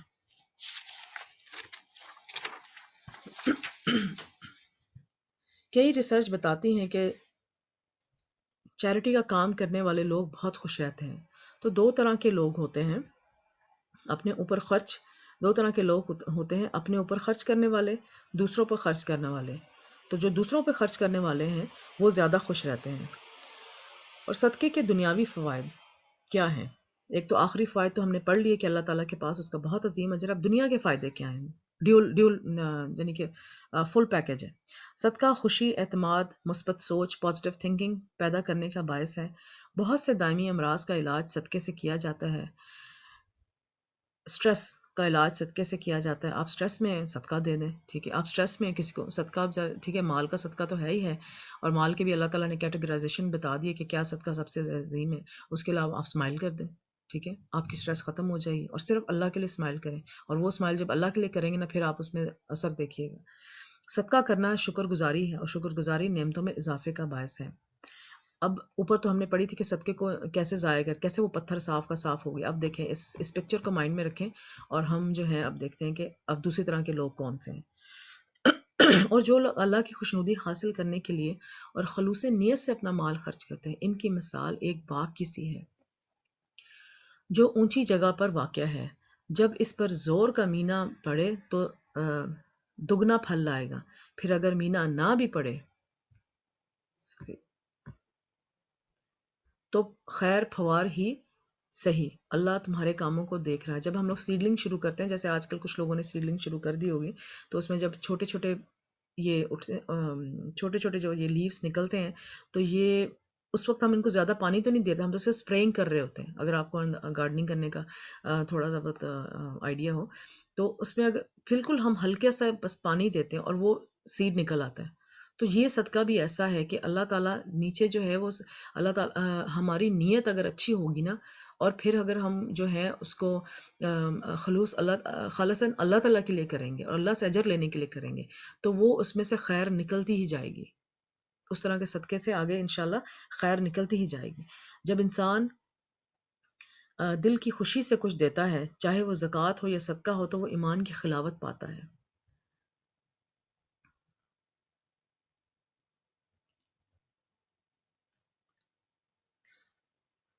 ایمان کا مزہ پانے والے کام. رسول صلی اللہ علیہ وسلم نے فرمایا، جس نے یہ 3 امور انجام دیے وہ ایمان کا مزہ چکھ لیتا ہے. کون کون سے وہ 3 امور ہیں؟ جس نے ایک اکیلے اللہ کی عبادت کی اور بے شک اس کے سوا کوئی الہ نہیں. جس نے نمبر 2، جس نے دل کی خوشی کے ساتھ وہ زکوٰۃ ادا کی جو ہر سال اس پر فرض ہے. دل کی خوشی کے ساتھ. نیز زکوٰۃ میں بہت بوڑھا گھٹیا جانور نہیں دینا چاہیے، بلکہ معتدل اور متوسط چیز دی، کیونکہ اللہ نے نہ تم سے بہت بہتر چیز کا مطالبہ کیا، نہ گھٹیا چیز دینے کا حکم دیا۔ نہ کہ نبی کریم صلی اللہ علیہ وسلم نے فرمایا، اللہ کا تقوی اختیار کرو اور اپنی پانچوں نمازیں ادا کیا کرو، ایک مہینے کے روزے رکھو، دل کی خوشی سے اپنے مال کی زکوٰۃ ادا کرو اور اپنے امیر کی اطاعت کرو، تم اپنے رب کی جنت میں داخل ہو جاؤ گے۔ سبحان اللہ۔ تو اسٹریٹ فارورڈ چیزیں، بس ہمیں اپنے جو ہے نا مائنڈ کو اور دل اور دماغ کو کس طرح سے استعمال کرنا ہے، ان اسٹریٹ فارورڈ چیزوں کو اختیار کرتے ہوئے، ان کو اپنے عمل میں اتارتے ہوئے، یہ اب ہم پر ہے۔ اللہ تعالیٰ نے تو ہمیں بتا دیا، اب ہم نے کیسے کرنا ہے اور ہم کس طرح سے کرتے ہیں اور کتنی منافقت کو دور رکھتے ہیں، یہ اب ہم پر ہے۔ یہ اللہ تعالیٰ نے اختیار ہمیں دیا ہوا ہے، ٹھیک ہے نا۔ اب انسان اور جانور میں یہی فرق ہے نا، کہ انسان کو اللہ تعالیٰ نے انسان اور فرشتوں میں یہ فرق ہے کہ انسان کو اللہ تعالیٰ نے اختیار دیا ہوا ہے کہ وہ کچھ کام جو ہے اپنی مرضی سے کر سکتا ہے، حالانکہ فرشتے کچھ بھی کام اپنی مرضی سے نہیں کر سکتے۔ تو یہ اس اختیار کو ہم نے کس طریقے سے استعمال کرنا ہے، اور اسی پہ ہمارا جنت اور دوزخ کا جو ہے نا فیصلہ ہونا ہے۔ آیت نمبر 267، بھلا تم میں سے کوئی چاہتا ہے کہ اس کا کھجوروں اور انگوروں کا باغ ہو جس میں نہریں بہہ رہی ہوں اور اس میں اس کے ہر قسم کے میوے موجود ہوں اور اسے بڑھاپا آ پکڑے اور اس کے ننھے ننھے بچے بھی ہوں، تو ناگہاں اس باغ پر آگ کا بھرا ہوا بگولا چلے، بس وہ جل جائیں۔ اسی طرح اللہ تم سے اپنی آیتوں کو کھول کھول کر بیان فرماتا ہے تاکہ تم سوچو۔ اگلی آیت پڑھ لیتے ہیں، پھر ہم اس کو بتاتے ہیں۔ تو اس میں اللہ تعالیٰ نے مثال دی ہے کہ اس شخص کی مثال جس نے ساری زندگی بہت محنت کی، بہت کچھ انویسٹ کیا، بہت کمایا، لیکن آخر میں سارا کا سارا مال جب اس کے بچوں نے استعمال کرنا تھا تب وہ ختم ہو گیا، تو اپنا صدقہ ضائع کر دیا، ٹھیک ہے۔ اس مثال کے ذریعے سمجھایا گیا ہے کہ بعض لوگ بڑے بڑے نیکی کے کام کرتے ہیں، بڑی شہرت بھی ہوتی ہے، لیکن نیت خراب ہوتی ہے۔ اس لیے روز قیامت جب ان نیکیوں کے سب سے زیادہ ضرورت ہوگی تو وہ سب کچھ کمایا ہوا ضائع ہو گیا ہوگا۔ تو اس لیے نیکیاں کر کے اس کو سنبھالنا بھی ہے، ٹھیک ہے۔ اس لیے صدقہ کرتے ہوئے اللہ کے لیے دینا چاہیے، نیت کی اخلاص کے ساتھ دینا چاہیے، دکھاوے، اذیت، احسان جتانے سے پرہیز کرنا چاہیے، دینے کے حلال اور پاکیزہ مال خرچ کرو، چیز دیکھنے کے لیے بھی اچھی ہونی چاہیے، کھانے پینے کی بھی چیز اچھی دو، یعنی کہ جب اگر آپ نے کوئی کپڑا ڈونیٹ کرنا ہی ہے، اس کو 2 سال کے بعد جو ڈونیٹ کر رہے ہیں تو آپ سال کے بعد کر دیں، تو اچھی حالت میں تو ہوگا نا۔ اس کے علاوہ ہم نے پڑھ لی بات آگے۔ مومنو، جو پاکیزہ اور عمدہ مال تم کھاتے ہو اور جو چیزیں ہم تمہارے لیے زمین سے نکالتے ہیں، ان میں سے اللہ کی راہ میں خرچ کرو اور بری اور ناپاک چیزیں دینے کا قصد نہ کرنا کہ اگر وہ چیزیں تمہیں دی جائیں تو بجز اس کے کہ لیتے وقت آنکھیں بند کر لو اور ان کو کبھی نہ لو، اور جان رکھو کہ اللہ بے نیاز اور خوبیوں والا ہے۔ سم ٹائمز لوگ کچھ حرام کی چیزیں ان کے پاس آتی ہیں، فار ایگزامپل میں آپ کو ایک سمپل سی مثال، تو بینک میں لوگوں نے پیسے رکھوائے ہوتے ہیں، سیونگ اکاؤنٹس ہوتے ہیں، نہیں ہم نے تو بس پیسے رکھوائے ہوئے ہیں اور جو اوپر انٹرسٹ آتا ہے وہ تو ہم دے دیتے ہیں، تو اس کو وہ صدقے کی نیت سے نہ دیں کہ آپ نے وہ جو ہے نا وہ اگر آپ کے پاس فار ایگزامپل اگر آپ نے کینیڈا میں اکثر یہ میں نے دیکھا ہے کہ آپ نے اپنے اکاؤنٹس بھی آپ کو چیک کرنے ہوتے ہیں، اگر آپ کا کرنٹ اکاؤنٹ بھی ہو تو somehow I don't know what is a reason, but وہاں پہ جو ہے نا آپ کو 0.01% نہیں $0.01 انٹرسٹ پڑ گیا ہے، تو انٹرسٹ ہی نا، تو وہ آپ نے جو ہے اس کو ضائع کرنا ہوتا ہے، یا پھر آپ بینک میں جائیں اور کہیں کہ مجھے یہ نہیں چاہیے، آپ میرے اکاؤنٹ سے یہ نکال دیں۔ تو اس چیز کا بھی آپ نے چھوٹی چھوٹی چیزوں کا بھی دھیان، ایون آپ کا کرنٹ اکاؤنٹ بھی ہو تو آپ نے اس انٹرسٹ سے اپنے آپ کو، کیونکہ وہ انٹرسٹ $0.01 بھی ہو تو وہ آپ کے مال کو خراب کرے گا، تو اس مال میں سے پھر صدقہ دیں گے تو اللہ جانے اس کا کیا ہوگا، بٹ یہ ہے کہ ہم اس چیز کا بھی دھیان کریں، ٹھیک ہے نا۔ اور حلال مال ہی کما کے صدقہ دینا چاہیے۔ اب کتنی صحابیات کا ہمارے پاس مثالیں ہیں جو کہ صدقہ کرنے کے لیے صرف کماتی تھیں، ٹھیک ہے نا۔ تو ہم بھی کچھ نہ کچھ کمانے کا ذریعہ استعمال کر سکتی ہیں، اینی تھنگ لائک کچھ بنا کے مسجد میں بھجوا دیں اور اس کے پیسے کہیں کہ یہ $2 کی چیز ہے، $1 کی چیز ہے اور اس کا جو ہے صدقہ مسجد میں ڈال دیں، آپ فنڈ جو ہے مسجد میں ڈال دیں، ٹھیک ہے نا۔ تو this is one way which I can think of. تو آپ جس طرح بھی آپ کے مائنڈ اور آپ کا پوٹینشیل آپ کو اجازت دیتا ہے، تو آپ اس طرح سے اللہ تعالیٰ کے لیے کام کر سکیں، خود کمائیں اور خود جو ہے وہ اللہ تعالیٰ کی راہ میں صدقہ کریں۔ اگر آپ کو شوہر دیتے ہیں تو اچھی بات ہے۔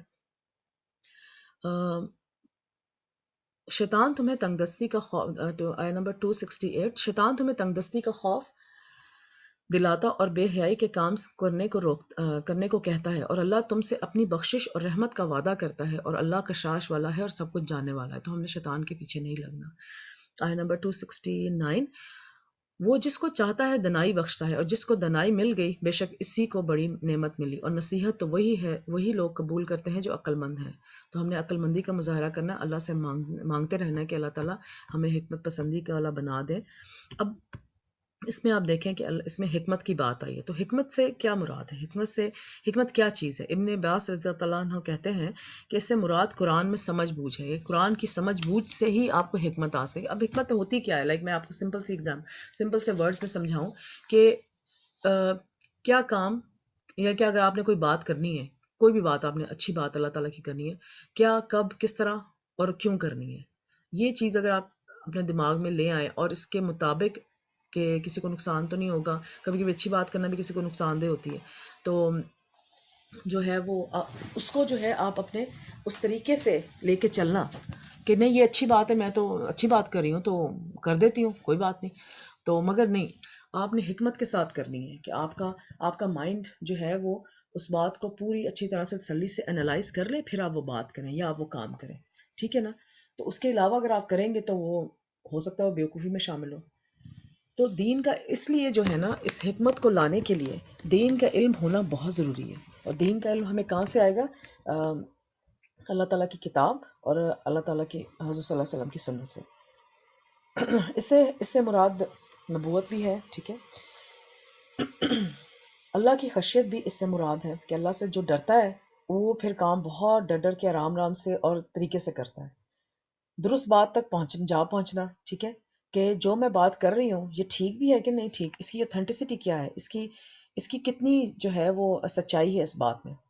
عقل اور سمجھ جو ہمیں اللہ تعالیٰ نے دی ہوئی ہے، دین اور دنیا کی اصلاح، یہ سب چیزیں حکمت سے تعلق رکھتی ہیں۔ جب انسان کے اندر حکمت آ جاتی ہے اور ساتھ ہی مال بھی مل جاتا ہے، تو اس کو یہ سمجھ آ جاتی ہے کہ آخرت کے حساب سے بہترین انویسٹمنٹ کیا ہے، ٹھیک ہے نا؟ پھر اس کو سمجھ آ جاتی ہے کہ میرا مال مجھے آخرت کے سامنے رکھ کر بہترین طریقے سے کہاں لگانا چاہیے۔ حکمت صرف مال کے لحاظ سے ہی نہیں ہوتی، بلکہ حکمت کا تعلق تو پوری زندگی سے ہے۔ حکمت کے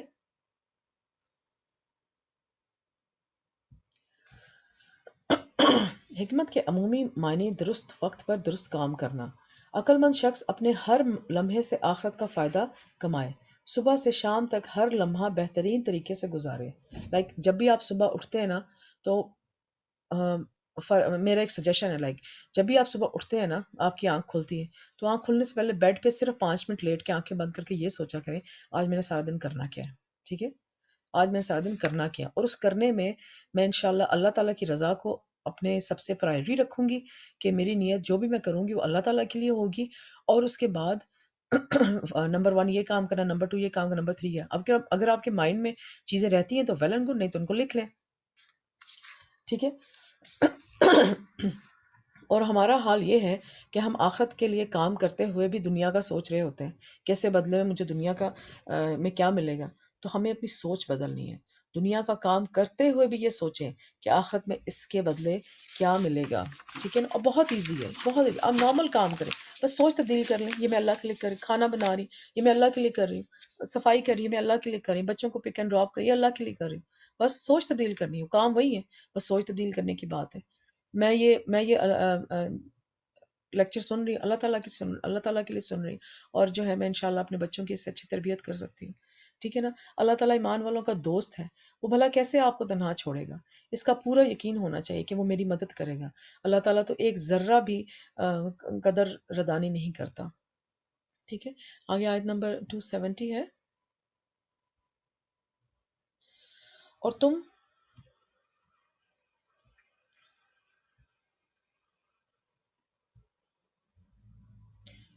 اللہ کی راہ میں جس طرح کا خرچ کرو یا کوئی نظر مانو اللہ اس کو جانتا ہے اور ظالموں کا کوئی مددگار نہ ہوگا۔ ہم سوری، تھوڑا ٹائپ ہوئے۔ جس وقت جہاں جو کچھ آپ مانگیں آپ اللہ دیتا ہے، کسی کے سامنے یا چھپا کر اللہ کو فوراً پتہ لگ جاتا ہے، وہاں حاضری لگ جاتی ہے، دنیا والوں کے ریکارڈ میں نہ بھی آئے اللہ کے ریکارڈ میں آ جاتا ہے، اللہ پھر آپ کی مدد کرتا ہے۔ بڑی اہم بات جو یہاں کی گئی ہے کہ آئی ڈونٹ نو، I'm سوری، تھوڑا سا ٹائپو ہو رہا ہے۔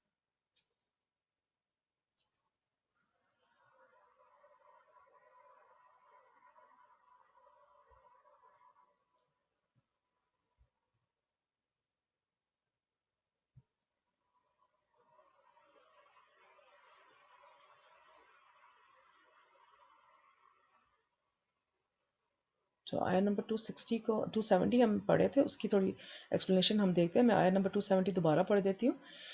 اور تم اللہ کی راہ میں جس طرح کا خرچ کرو یا کوئی نظر مانو تو اللہ اس کو جانتا ہے اور ظالموں کا کوئی مددگار نہ ہوگا۔ جس وقت جہاں جو کچھ آپ دیتے ہیں کسی کے سامنے یا چھپا کر اللہ کو فوراً پتہ چل جاتا ہے، وہاں حاضری لگ جاتی ہے، دنیا والوں کے ریکارڈ میں نہ بھی آئے اللہ کے ریکارڈ میں آ جاتا ہے، اللہ پھر آپ کی مدد کرتا ہے۔ بڑی اہم بات جو یہاں کی گئی ہے کہ جو غریبوں، فقیروں، مسکینوں پر ظلم کرتے ہیں، صاحب حق ہو اس کا حق نہیں دیتے، جیسے جائیداد میں حق مار لیتے ہیں لوگ، اور ان کا مال بھی اپنے مال میں جمع رکھتے ہیں، نہ زکوٰۃ دیتے ہیں نہ صدقہ دیتے ہیں، وہ اصل میں اپنی جان پر ظلم کرتے ہیں۔ ان کا انجام کیا اللہ تعالیٰ نے بتایا ہوا ہے کہ دنیا میں بھی اب اپنے ساتھ چھوڑ دیتے ہیں، یعنی کہ دنیا میں بھی ان کے اپنے ساتھ چھوڑ دیں گے۔ ظاہر بات ہے، آپ ان کا حق نہیں دیں گے تو وہ آپ کے ساتھ رہیں گے کیا؟ وہ آپ سے کنارے کشی کریں گے۔ آخرت میں بھی کوئی ساتھ نہیں دے گا، کیونکہ آخرت میں بھی وہ لوگ بھی آ کے آپ کی نیکیاں لے جائیں گے اور آپ کو نیکیاں نہیں دیں گے، اور اللہ تعالیٰ کا بھی عذاب ہوگا۔ اللہ تعالیٰ کی مدد بھی ایسے لوگوں کو نہیں ہوگی، ٹھیک ہے نا؟ ہم جتنے بھی دنیا میں اچھے کام کر لیں اللہ کی رضا کے لیے، مگر جانا اللہ کی ہم نے جنت میں جانا اللہ تعالیٰ کی رحمت سے ہی ہے۔ اللہ کی رحمت کے بغیر ہم جنت نہیں جا سکتے۔ تو اللہ تعالیٰ کی رحمت کب حاصل ہوگی؟ جب ہم نے اللہ تعالیٰ سے دنیا میں دوستی کی ہوگی، ٹھیک ہے نا؟ تو یاد رکھیے کہ صدقہ ساری رکاوٹوں کو دور کر دیتا ہے، خصوصاً جب اللہ کے لیے صدقہ کریں۔ کسی کام میں کوئی رکاوٹ آئے، صدقے سے ذریعے اسے دور کیجیے۔ اب جیسے یہ تھوڑا میں لیٹ ہو گئی تھی یہ سٹارٹ کرنے کے لیے سیشن، تو تھوڑی میں پینک ہو گئی، تو فوراً میں نے 2 نفل، میں سوری میں شو آف نہیں کری، میں آپ کو طریقہ بتا رہی ہوں۔ فوراً 2 نفل پڑھ لیں، اور اس کے بعد جو آپ کے دل کو سکون آئے گا، اور میں آرام سے بیٹھی کر رہی ہوں کہ اللہ نے میرے دل کو سکون دے دیا، ٹھیک ہے؟ تو جب بھی کوئی بھی، فار ایگزامپل میں نے ایک بہت اچھی بات پڑھی کہ جب بھی آپ اوور ویلم ہو رہے ہوں کسی چیز سے، تو فوراً جا کے نماز پڑھ لیں اور قرآن کا کچھ حصہ پڑھ لیں، کچھ بھی پڑھ لیں، ٹھیک ہے نا؟ جو یاد ہے یا نہیں یاد تو پھر قرآن کھول کے پڑھ لیں، تو وہ جو آپ کا 4 گھنٹے کا کام رہ گیا آخر میں، تو مگر آپ کا 4 گھنٹے کا کام ہے اور وہ 2 گھنٹے آپ کے پاس، مگر اس میں سے اب آپ نے ان 2 گھنٹوں میں آپ سے 15 منٹ نکال کے صرف اللہ کی عبادت کر لیے، تو وہ جو 4 گھنٹے والا کام ہے نا، وہ اللہ تعالیٰ آپ کا 1 گھنٹے میں کرا دے گا، اور اس کو آزما کے دیکھیے گا، انشاءاللہ ہوگا، مگر خلوص نیت شرط ہے۔ 271 آیت، اگر تم خیرات ظاہر کر کے دو تو وہ بھی خوب ہے، یہ زکوٰۃ کی بات کر رہے ہیں۔ اگر تم خیرات ظاہر کر کے دو تو وہ بھی خوب ہے، اور اگر پوشیدہ دو اور دو بھی ضرورت مندوں کو تو یہ تمہارے لیے بہتر ہے، اور اس طرح کا دینا تمہارے گناہوں کو بھی دور کر دے گا، اور اللہ کو تمہارے سب کاموں کی خبر ہے۔ بعض اوقات بتا کر دینا بھی فائدہ مند ہے، اس سے دوسروں کو بھی خیال آتا ہے، اور چھپا کر دینا بھی اچھا ہے کہ اس سے لینے والے کی عزت نفس مجروح نہیں ہوتی۔ خفیہ صدقہ ظاہر صدقے سے بہتر ہے۔ بہرحال کون صدقہ دینا شروع کرے؟ جس کو اپنے گناہوں کا خوف ہو، جس کو اپنے گناہوں کی، ہمیں تو ہر وقت اپنے گناہوں کا خوف ہوتا ہے، اس کا مطلب ہے 100%، رائٹ؟ جس کو اپنے گناہوں کی آگ ٹھنڈی کرنی ہو، جس کو اپنے حالات سنوارنے ہو، کسی اور کو دینے سے اصل میں اپنے نامہ مال میں جمع ہو رہا ہوتا ہو، ٹھیک ہے؟ تو صدقہ ہم صرف اللہ تعالیٰ کے لیے دیں۔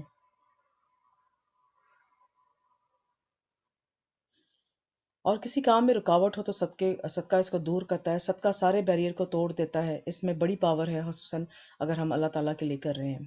آیت نمبر 270 ٹو انشاءاللہ، اے نبی تم ان لوگوں کی ہدایت کے ذمہ دار نہیں ہو بلکہ اللہ ہی جس کو چاہتا ہے ہدایت بخشتا ہے۔ اور مومنو، تم جو مال خرچ کرو گے تو اس کا فائدہ تم ہی کو ہوگا، اور تم جو کچھ خرچ کرو گے اللہ کی خوشنودی کے لیے خرچ کرو گے، اور جو مال تم خرچ کرو گے وہ تمہارا پورا پورا دے دیا جائے گا، اور تمہارا کچھ نقصان نہیں کیا جائے گا۔ اگر میں آپ کو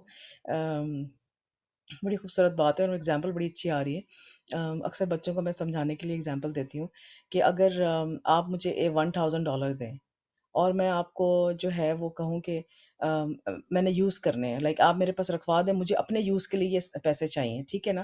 تو اس کے بعد آپ کو کچھ نہیں ملے گا، ٹھیک ہے؟ یہ تو عام طور پہ دنیا بچوں کو ہم پیسے دیتے ہیں، وہ استعمال کیے اور انہوں نے جو ہے وہ ظاہری بات ہے واپس تو نہیں لا کے دیتے کہ ماما یہ بچ گئے ہیں یا یہ ہے، تو وہ سارے استعمال کر لیں گے موسٹ آف دا ٹائم۔ اور اگر کوئی آپ کو اگر میں کسی سے پیسے لوں اور میں کہوں کہ میں 5 سال کے بعد آپ کو جو ہوں $10,000 دوں گی، اس $1,000 تو کتنی خوشی ہوگی، ٹھیک ہے نا؟ اسی طرح اگر ہم صدقہ دیتے ہیں تو یہ مت سوچیں کہ ہمارا صدقہ جو ہے نا ضائع ہو گیا یا غائب ہو گیا، یہ پیسے کم ہو گئے۔ صدقے سے پیسے ہمیشہ بڑھتے ہیں۔ تو اس کی مثال آپ اسی طرح دماغ میں رکھیں کہ جیسے آپ نے $1,000 کسی کو انویسٹمنٹ کے لیے دیے ہیں اور 5 سال کے بعد آپ کو وہ $10,000 بنا کے دے دے گا۔ تو جب آپ صدقہ دیتے ہیں تو اپنے دماغ میں یہ ضرور رکھیں کہ اس دنیا میں ہمیں یہ واپس ملے یا نہ ملے، یہ آخرت میں ہمیں 700 گنا ہو کے ملے گا انشاءاللہ۔ تو خرچ کرنے کے لیے اخلاص ہونا بہت ضروری ہے۔ اللہ تعالیٰ نے حضور صلی اللہ علیہ وسلم نے فرمایا، بے شک اللہ ہر وہ عمل قبول کرتا ہے جو خالص اسی کے لیے ہو اور اس کے کرنے سے اس کا چہرہ مقصود ہو۔ چہرہ مقصود ہو کہ وجہ اللہ، کہ ہمیں انشاءاللہ اللہ تعالیٰ کا دیدار کرنا ہے کہ اللہ تعالیٰ کیسا ہوگا جس نے اتنی کائنات بنائی اور اتنی خوبصورت کائنات بنائی، اس کے بنانے والا کتنا خوبصورت ہوگا، ٹھیک ہے نا؟ تو پھر صدقہ کرنے کا مقصد کیا ہے؟ اللہ کے دیدار کا شوق، اللہ سے ملاقات کی محبت، اپنے بینک سے نکال کر اللہ کے بینک میں ڈالیں۔ ہم بندوں کے بینک میں مال ڈال کر اسے محفوظ سمجھتے ہیں، لیکن آخرت کے بینک میں یقین کے ساتھ مال کیوں نہیں جمع کرواتے؟ آپ صلی اللہ علیہ وسلم نے فرمایا، یہ میں نے حدیث بیان کر دی ہے، جو شخص اللہ کا چہرہ چاہنے کے لیے صدقہ کرے اور اسی پر اس کا اختتام ہو، لائک خاتمہ ہو، تو وہ جنت میں داخل ہوگا۔ ہمارے اور ہمارے رب کے بیچ میں گناہ رکاوٹ ہیں، جب ہم صدقہ کرتے ہیں تو وہ گناہ ہٹنے لگتے ہیں۔ جب اسی حال میں دنیا سے جائیں گے تو قیامت کے دن اللہ ایسے لوگوں کو اپنی رحمت سے اپنے چہرے کا دیدار کرائیں گے۔ سبحان اللہ، کیسے کیسے وعدے ہیں اللہ کے ساتھ میں۔ ہم سب چاہتے ہیں اللہ ہم سے راضی ہو جائے، تو اتنے خوبصورت اعمال بتا دیے گئے ہیں۔ اللہ کے چہرے کے لیے دو، کیونکہ جو اللہ کے لیے چہرے کے لیے دیں، کیونکہ جو اسے دو گے وہ محفوظ ہو گئے، اور جو چھوڑ جاؤ گے اس سے تو بندے بھی راضی نہ ہوں گے، تو وہ بھی لڑتے جھگڑتے رہیں گے بعد میں، ٹھیک ہے نا؟ انٹرسٹنگ بات ہے۔ اگلی آیت ہے آیت نمبر 273، سوری یہ، اور جو اور وہ ہاں جو تو جو اور ہاں جو خرچ کرو گے تو ان حاجت مندوں کے لیے جو اللہ کی راہ میں رکے بیٹھے ہیں اور ملک میں کسی طرح جانے کی طاقت نہیں رکھتے اور مانگنے سے آر رکھتے ہیں، یہاں تک کہ نہ مانگنے کی وجہ سے نا واقف شخص ان کو تونگر خیال کرتا ہے، اور تم قیافے سے ان کو صاف پہچان لو کہ حاجت مند ہیں اور شرم کے سبب لوگوں سے منہ پھیر کر اور لپٹ کر نہیں مانگ سکتے، پھوڑ کر لپٹ کر، کہ منہ کھول کر اور لپٹ کر نہیں مانگ سکتے۔ تو تم جو مال خرچ کرو گے کچھ شک نہیں کہ اللہ اس کو جانتا ہے۔ اب اس آیت میں اصحاب صفا کی طرف اشارہ کیا گیا ہے، اصحاب صفا کی طرف اشارہ کیا گیا ہے جو اپنے گھر بار چھوڑ کر دین سیکھنے کے لیے مدینہ آئے ہوئے تھے، اور جب جنگ کا موقع ہوتا تو آپ کے سپاہی بن جاتے، لیکن دو کام کرتے۔ یہ لوگ کاروبار وغیرہ نہیں کرتے تھے تو ان کو دینے کا کیا کہا گیا ہے؟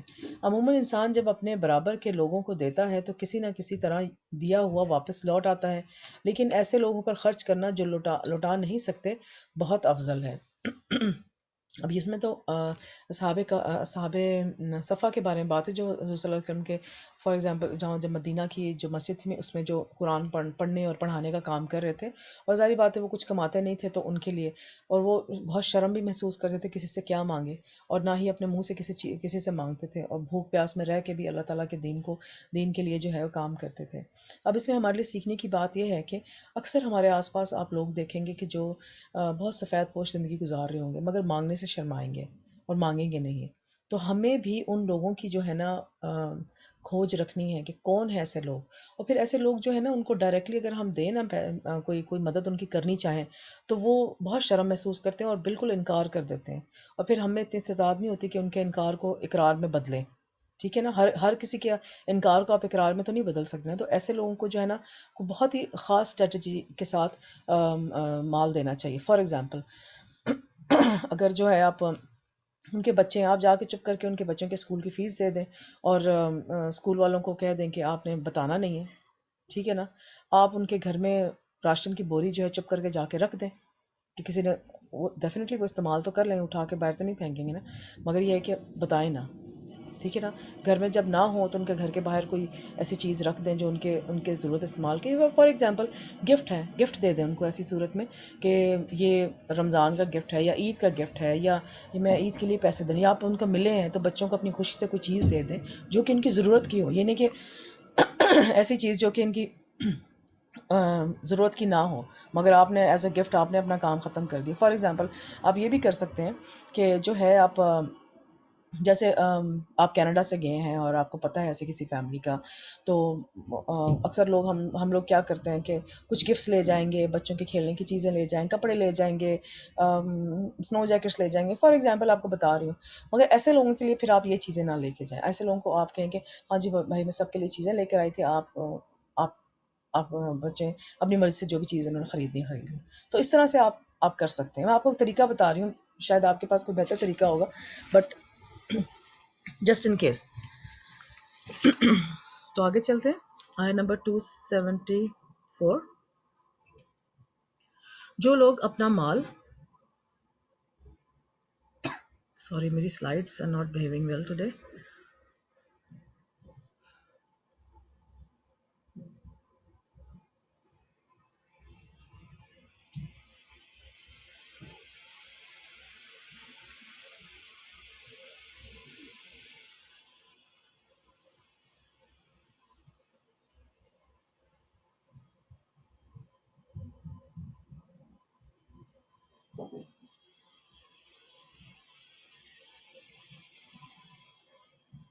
ٹو سیونٹی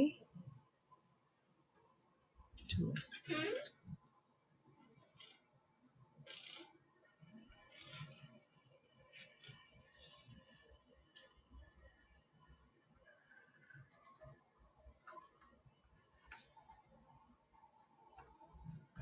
74 آیا نمبر 2. جو لوگ اپنا مال رات اور دن اور پوشیدہ اور ظاہر اللہ کی راہ میں خرچ کرتے ہیں، ان کا صلہ ان کے پروردگار کے پاس ہے، اور ان کو قیامت کے دن نہ کسی طرح کا خوف ہوگا اور نہ غم.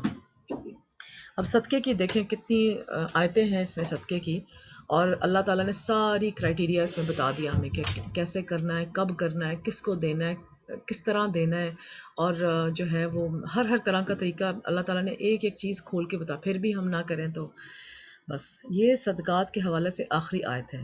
رات اور دن دونوں میں دینے کی بات کی گئی ہے. رمضان کا ماہ بہترین موقع ہے اس آیت پر عمل کا. راتوں میں صدقہ کریں. فار ایگزامپل آپ اس کے لیے اٹھے ہیں، تراویحوں کے لیے گئے ہیں، تو چپ کر کے جو ہے وہ رات کا ٹائم ہے نا، اور لیٹ نائٹ کا ٹائم ہے، تو آپ چپ کر کے جو ہے وہ ڈونیشن باکس میں $1 ڈال دیں، ٹھیک ہے.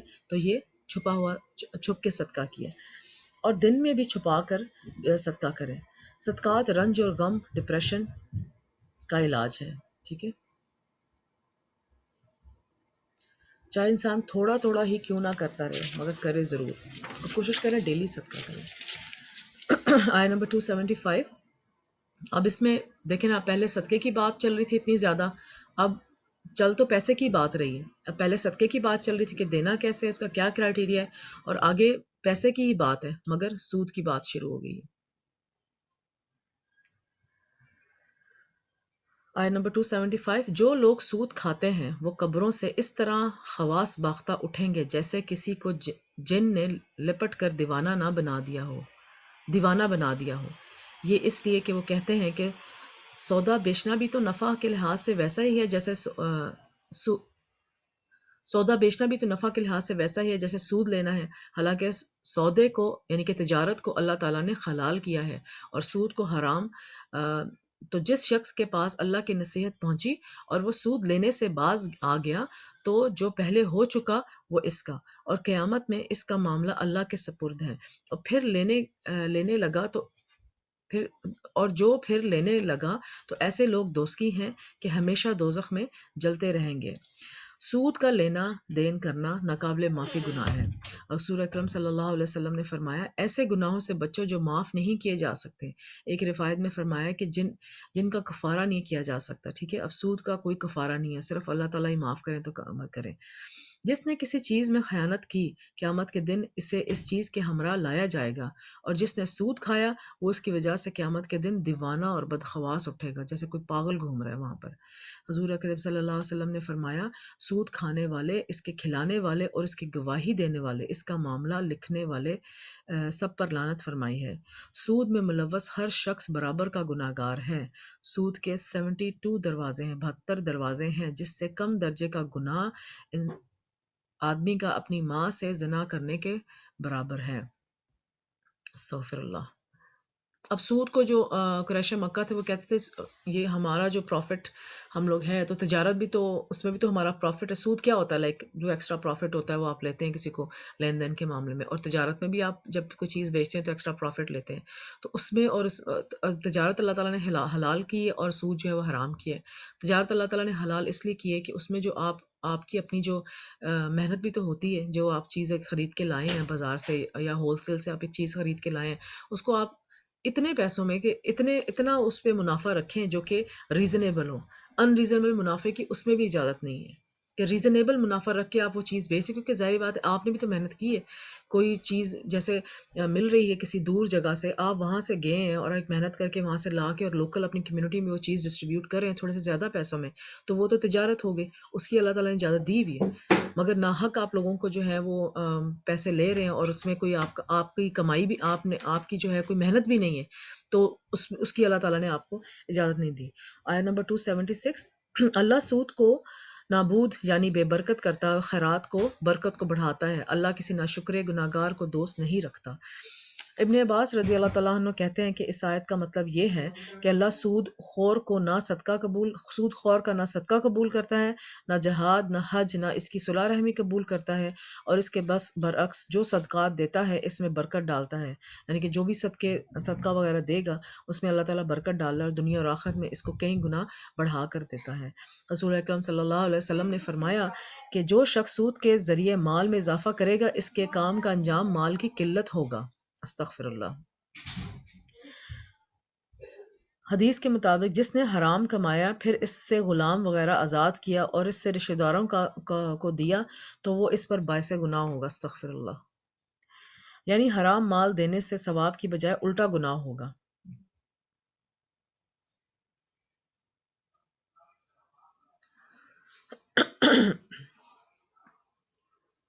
277، اور جو لوگ ایمان لائے، نیک عمل کرتے رہے اور نماز پڑھتے اور زکوٰۃ دیتے رہے، ان کو ان کے کاموں کا صلہ اللہ کے ہاں ملے گا، اور قیامت کے دن ان کو کچھ خوف نہ ہوگا اور وہ غمناک نہ ہوں گے۔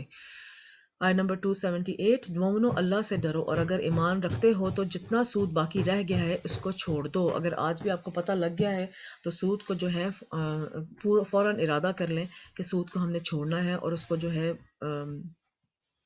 اس کے لیے تدبیریں اختیار کرنا شروع کر دیں کہ کیسے ہم نے چھوڑنا ہے۔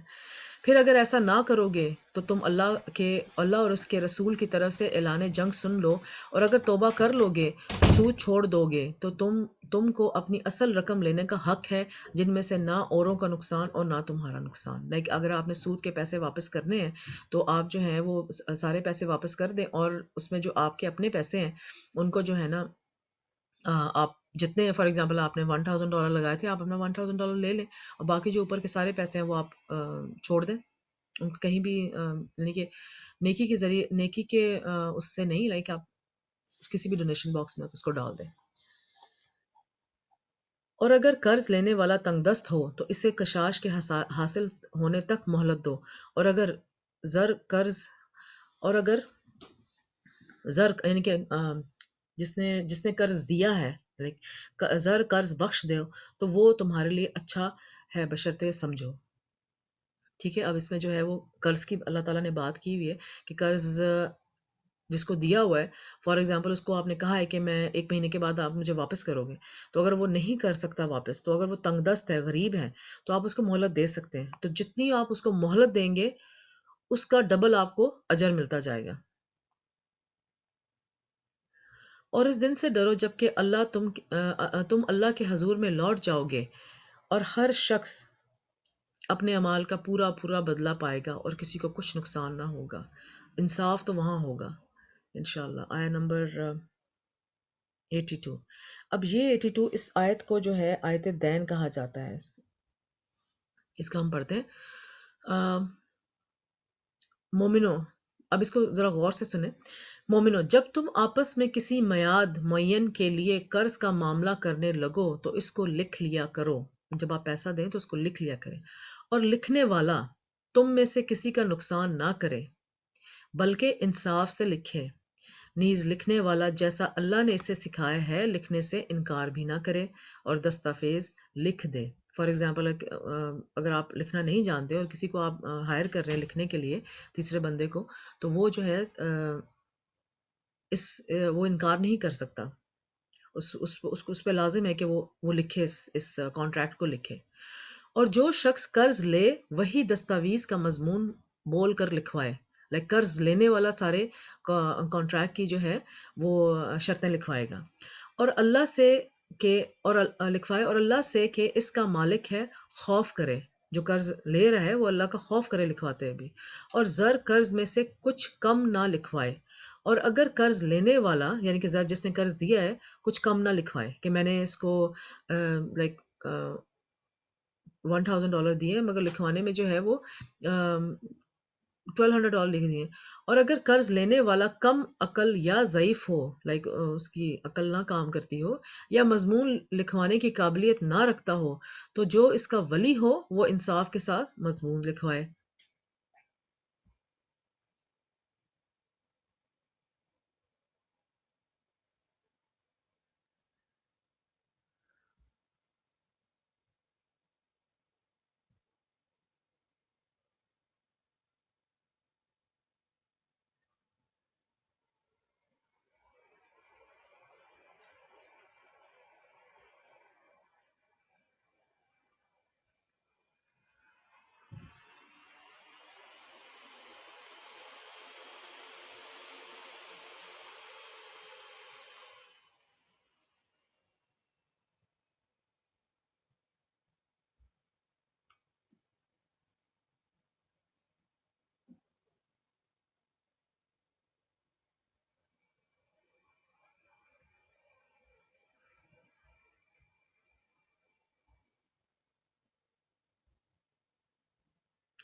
پھر آگے، اور اپنے میں سے 2 مردوں کو ایسے معاملے کے گواہ کر لیا کرو، اور اگر 2 مرد نہ ہوں تو 1 مرد اور 2 عورتیں جن کو تم گواہ پسند کرو کافی ہیں، لائک وٹنس بھی ہونے چاہیے، کہ اگر ان میں سے ایک بھول جائے گی تو دوسری اسے یاد دلا دے گی۔ اور جب گواہ گواہی کے لیے طلب کیے جائیں، لائک وٹنسز جو مرد عورتیں ہیں، تو انکار نہ کریں، ٹھیک ہے؟ اور قرض تھوڑا ہو یا بہت، اس کی دستاویز کے لکھنے لکھانے میں سستی نہ کرو۔ یہ بات اللہ کے نزدیک نہایت قرین انصاف ہے، اور شہادت کے لیے بھی یہ بہت درست طریقہ ہے، اس سے تم کو کسی طرح کا شک و شبہ نہیں پڑے گا۔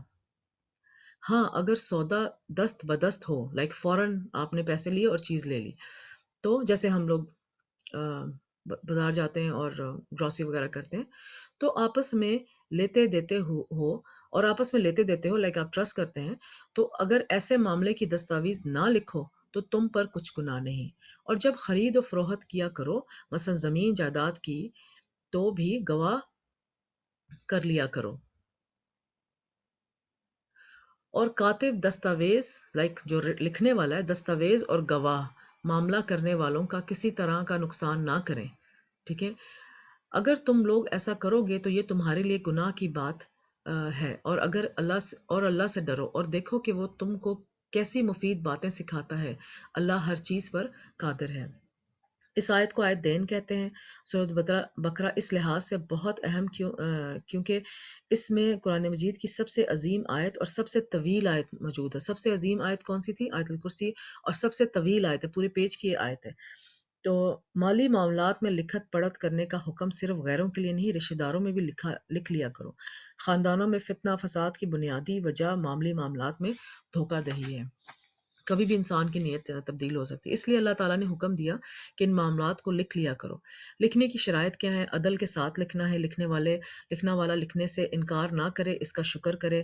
دو عورتوں کی گواہی کی وجہ اللہ تعالیٰ نے یہاں پہ کیوں ان کی آسانی کے لیے حکم دیا گیا ہے۔ مالی معاملات کو نہ لکھنے کا نقصان جھگڑے، فساد، خون ریزہ، قطع تعلقی ہوگی، زندگی جہنم بن جائے گی، دنیا میں بھی نقصان ہوگا، اس لیے اللہ کی نافرمانی کی ہے۔ رشتہ داروں میں پہلے تو لین دین کے وقت لکھتے نہیں تھے، پھر جب مسائل شروع ہوتے ہیں تو بد اخلاقی اور بدتمیزی شروع ہو جاتی ہے، اور قتل و غارت تک بھی بات پہنچ سکتی ہے۔ تو اس لیے اللہ کے حکم پر عمل نہ کرنا ایک دوسرے کو ذلیل کرنے کے باعث بنتا ہے۔ اہم سودے جیسے زمینوں کے سودے، مکانوں کے سودے اور بڑے بڑے کانٹریکٹر کرتے ہوئے گواہ بنا لیا کرو۔ مالی معاملات میں ان احکامات کی پابندی کرنے کا فائدہ کیا ہے کہ زندگی خوشگوار بن جاتی ہے، رشتہ داروں کے ساتھ سب سے پہلے تو تعلقات اچھے رہتے ہیں۔ مالی معاملات کے ساتھ اللہ تعالیٰ نے تقوی کا ذکر کیا، کیونکہ جو تقوی اختیار کرتا ہے اللہ تعالیٰ اس کو یہ سارے کام سکھا بھی دیتا ہے، اس کے لیے یہ سارے کام آسان ہو جاتے ہیں۔ تقوی سے فرقان ملتا ہے، فرقان ملتا ہے کیا؟ کہ آپ کو اچھے اور برے میں تمیز کرنے کی توفیق ملتی ہے۔ آگے آئے نمبر 283۔ اور اگر تم سفر، سوری 1 گھنٹے سے اوپر ہو گیا، مگر میں چاہ رہی ہوں کہ یہ میں صورت ختم کر دوں، 2-3 آیتیں رہ گئی۔ اور اگر تم سفر پر ہو اور دستاویز لکھنے والا نہ مل سکے تو کوئی چیز رہن یا بقبضہ رکھ کر قرض لے لو۔ کہ اگر لکھنے والا بندہ نہیں مل رہا، رائٹر نہیں مل رہا جو کانٹریکٹ لکھے، تو پھر آپ کوئی چیز گروی رکھ سکتے ہیں۔ اور اگر تم میں سے کوئی دوسرے کو امین سمجھے، یعنی رہن کے بغیر قرض دے، رہن ہوتا ہے کہ گروی کوئی چیز ایکسچینج میں قرض دے تو امانت دار کو چاہیے کہ صاحب امانت کی امانت ادا کر دے۔ فار ایگزامپل، میں نے اگر کسی کو اپنا سونا دیا اور کچھ پیسے لے لیے اور قرضہ لیے اور میں نے اپنا سونا گروی رکھوایا، تو اب واپسی کرتے ہوئے وہ سونا جو ہے مجھے پورا دے، نہ کہ کچھ چیز بیچ میں رکھ لے۔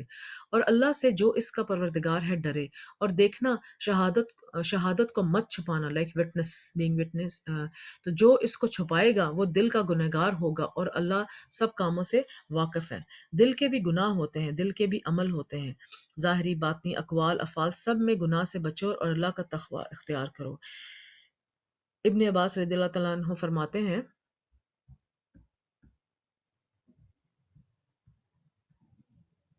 ابن عباس رضی اللہ تعالیٰ عنہ فرماتے ہیں کہ جب یہ آیت نازل ہوئی کہ جو تمہارے دلوں میں ہے اللہ اس کا حساب لے گا، تو صحابہ پر بہت خوف طاری ہو گیا تھا کہ اس پر تو عمل نہیں ہو سکتا، دل کے خیالات پر تو قابو نہیں کیا جا سکتا۔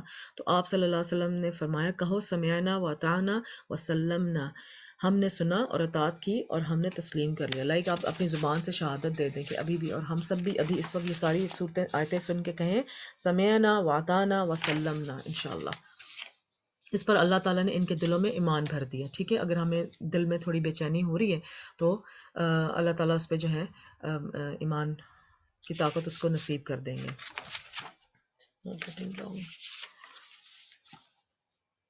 اس کے بعد یہ آیت نازل ہوئی، لا یکلف اللہ نفسا الا وسعها، جو آگے ہم پڑھیں گے۔ تو اللہ نے فرمایا میں نے ایسا کر دیا۔ پھر جب انہوں نے کہا ربنا لا تؤاخذنا ان نسینا او اخطانا، تو اللہ نے ان کی بات مان لی۔ پھر جب انہوں نے کہا ربنا ولا تحمل علینا اصرا کما حملته علی الذین من قبلنا ربنا ولا تحملنا ما لا طاقت لنا به، تو اللہ نے فرمایا میں نے ایسا کر دیا۔ لائک یہ ایک کنورسیشن ہو رہی ہے اس آیا نمبر 283 کے بعد، ٹھیک ہے نا؟ تو وہ یہ پوری حدیث ہے جو میں آپ سے ساتھ شیئر کر رہی ہوں۔ پھر جب انہوں نے کہا کہ صحابہ نے کہا واعف عنا واغفر لنا وارحمنا انت مولانا فانصرنا علی القوم الکافرین، تو اللہ نے فرمایا میں نے ایسا بھی کر دیا۔ مثلاً آیت نمبر 283 سے ثابت ہے، حکم سنا تو سوچ لیا کہ عمل بھی کرنا ہے۔ اللہ کا کوئی حکم سن لو سود کے بارے میں یا قرض کے لین دین کو لکھنا ہے تو فوراً دل سے مان لیا اور اطاعت شروع کر دی۔ اطاعت شروع کرنے میں ٹھیک ہے آپ نے نیت تو کر لی، مگر آپ باقی گھر کے کام، باقی اپنے فرائض چھوڑ کے یہ نہ کرنا شروع کر دیں کہ میں ابھی یہ کام ختم کروں۔ اپنی فرسٹ پرائرٹی میں رکھیں اس کام کو، ٹھیک ہے نا؟ مگر باقیوں کسی اور کو ایذا پہنچا کے نہیں، گھر والوں کو ایذا پہنچا کے نہیں۔ یہ نہ سوچا کہ آج تو ممکن نہیں ہے تو اللہ ایمان بڑھائے گا اور عمل کی توفیق دے گا انشاءاللہ۔ ٹھیک ہے، اگلی آیت ہے 285 اور 286، یا سورہ بقرہ کی آخری آیتیں ہیں، اور آپ لوگوں کو پتہ بھی لگ گیا ہوگا کہ یہ آخری دو آیتیں کس طرح نازل ہوئیں۔ اب یہ تھوڑا ٹائپو ہے مگر میں پڑھ دیتی ہوں۔ للہ ما فی السماوات و ما فی الارض، جو زمین اور آسمان میں ہے وہ سب کچھ اللہ تعالیٰ کا ہی ہے۔ تو تم اپنے دلوں کی بات کو ظاہر کرو گے تو چھپاؤ گے، ظاہر کرو گے تو اور چھپاؤ گے تو اللہ، یا چھپاؤ گے، یعنی کہ دلوں کی بات کو ظاہر کرو گے یا چھپاؤ گے تو اللہ تم سے ان کا حساب لے گا، پھر وہ جسے چاہے مغفرت کرے اور جسے چاہے عذاب دے، اور اللہ ہر چیز پر قادر ہے۔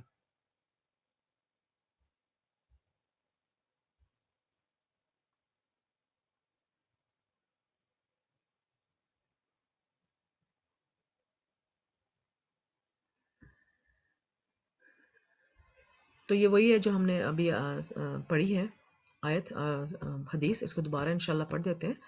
ابن عباس رضی اللہ کہتے ہیں کہ جب یہ آیت نازل ہوئی، وَإِن تُبْدُوا مَا فِي أَنفُسِكُمْ وَإِن تُخْفُوهُ وَيُحَاسِبُكُم بِهِ اللہ، تو صحابہ پر بہت خوف طاری ہوا کہ اس پر تو عمل نہیں ہو سکتا، دل کے خیالات پر کنٹرول کیسے کیا جائے؟ تو نبی اکرم صلی اللہ علیہ وسلم نے فرمایا، ان سے کہو سمعنا و اطعنا، کہ ہم نے سنا اور ہم نے اطاعت کی، وسلمنا، اور ہم نے سر خم تسلیم کر لیا۔ ابن عباس رضی اللہ کہتے ہیں تو اس پر اللہ نے ان کے دلوں میں ایمان ڈال دیا۔ سورہ بقرہ کی آخری دو آیتیں کہ رسول صلی اللہ علیہ وسلم نے فرمایا سورہ بقرہ پڑھا کرو کیونکہ یہ دونوں مجھے عرش کے نیچے سے دی گئی ہیں۔ ابو مسعود رضی اللہ عنہ کہتے ہیں کہ حضور اکرم صلی اللہ علیہ وسلم نے فرمایا جس نے ہر رات سورۃ بقرہ کی آخری دو آیتیں پڑھی تو وہ اس کے لیے کافی ہو جائیں گی۔ اب آپ نے فضیلت تو پڑھ ہی لی ہے کہ ان میں یہ نازل کیسے ہوئیں۔ شیطان سے حفاظت کرنے والی ہیں آیتیں۔ حضور اکرم صلی اللہ علیہ وسلم نے فرمایا بے شک اللہ نے آسمان اور زمین کی تخلیق سے 2000 سال قبل، سبحان اللہ، 2000 سال قبل ایک کتاب لکھی تھی، یہ قرآن، اور اس میں دو آیتیں نازل کر کے اس سے سورہ بقرہ کا اختتام فرما دیا تھا۔ سبحان اللہ، جس گھر میں 3 راتوں تک سورہ بقرہ پڑھی جائے شیطان اس گھر کے قریب نہیں آ سکے گا۔ تو کوشش کریں کہ آپ ڈیلی سورہ بقرہ پڑھ سکیں تو ویل اینڈ گڈ، تاکہ شیطان آپ کے گھر سے باہر رہے۔ اگر کچھ حصہ آپ ٹارگٹ کر لیں کہ ایک ہفتے میں انشاءاللہ میں سورہ بقرہ ختم کریں تو وہ کر لیں۔ تو اپنے ریگولر قرآن پڑھنے پڑھانے کے ساتھ ساتھ آپ تھوڑا بہت آدھا پیج، ایک پیج سورہ بقرہ کا ضرور پڑھ لیں، کہ ایسے ہو کہ ڈیلی آپ کے گھر میں سورہ بقرہ پڑھنے کا جو ہے نا وہ روٹین ہے۔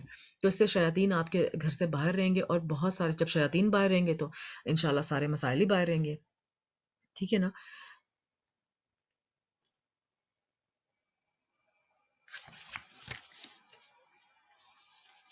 اب آ جاتے ہیں 285 پہ۔ رسول صلی اللہ علیہ وسلم اس کتاب پر جو ان کے پروردگار کی طرف سے ان پر نازل ہوئی ایمان رکھتے ہیں، اور مومن بھی، اور سب اللہ پر اور اس کے فرشتوں پر اور اس کی کتابوں پر اور اس کے پیغمبروں پر ایمان رکھتے ہیں، اور کہتے ہیں کہ ہم اس کے پیغمبروں میں سے کسی میں سے کچھ فرق نہیں کریں، سب پیغمبروں پر ایمان لانا ہے، اور اللہ سے غرض کرتے ہیں کہ ہم نے تیرا حکم سنا اور قبول کیا، اے پروردگار ہم تیری بخشش مانگتے ہیں اور تیری ہی طرف لوٹ کے جانا ہے۔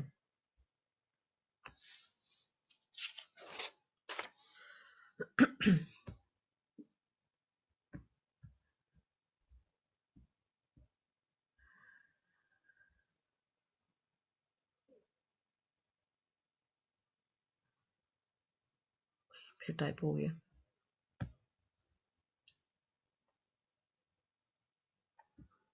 استغفر اللہ، I don't know what happened to my slides today۔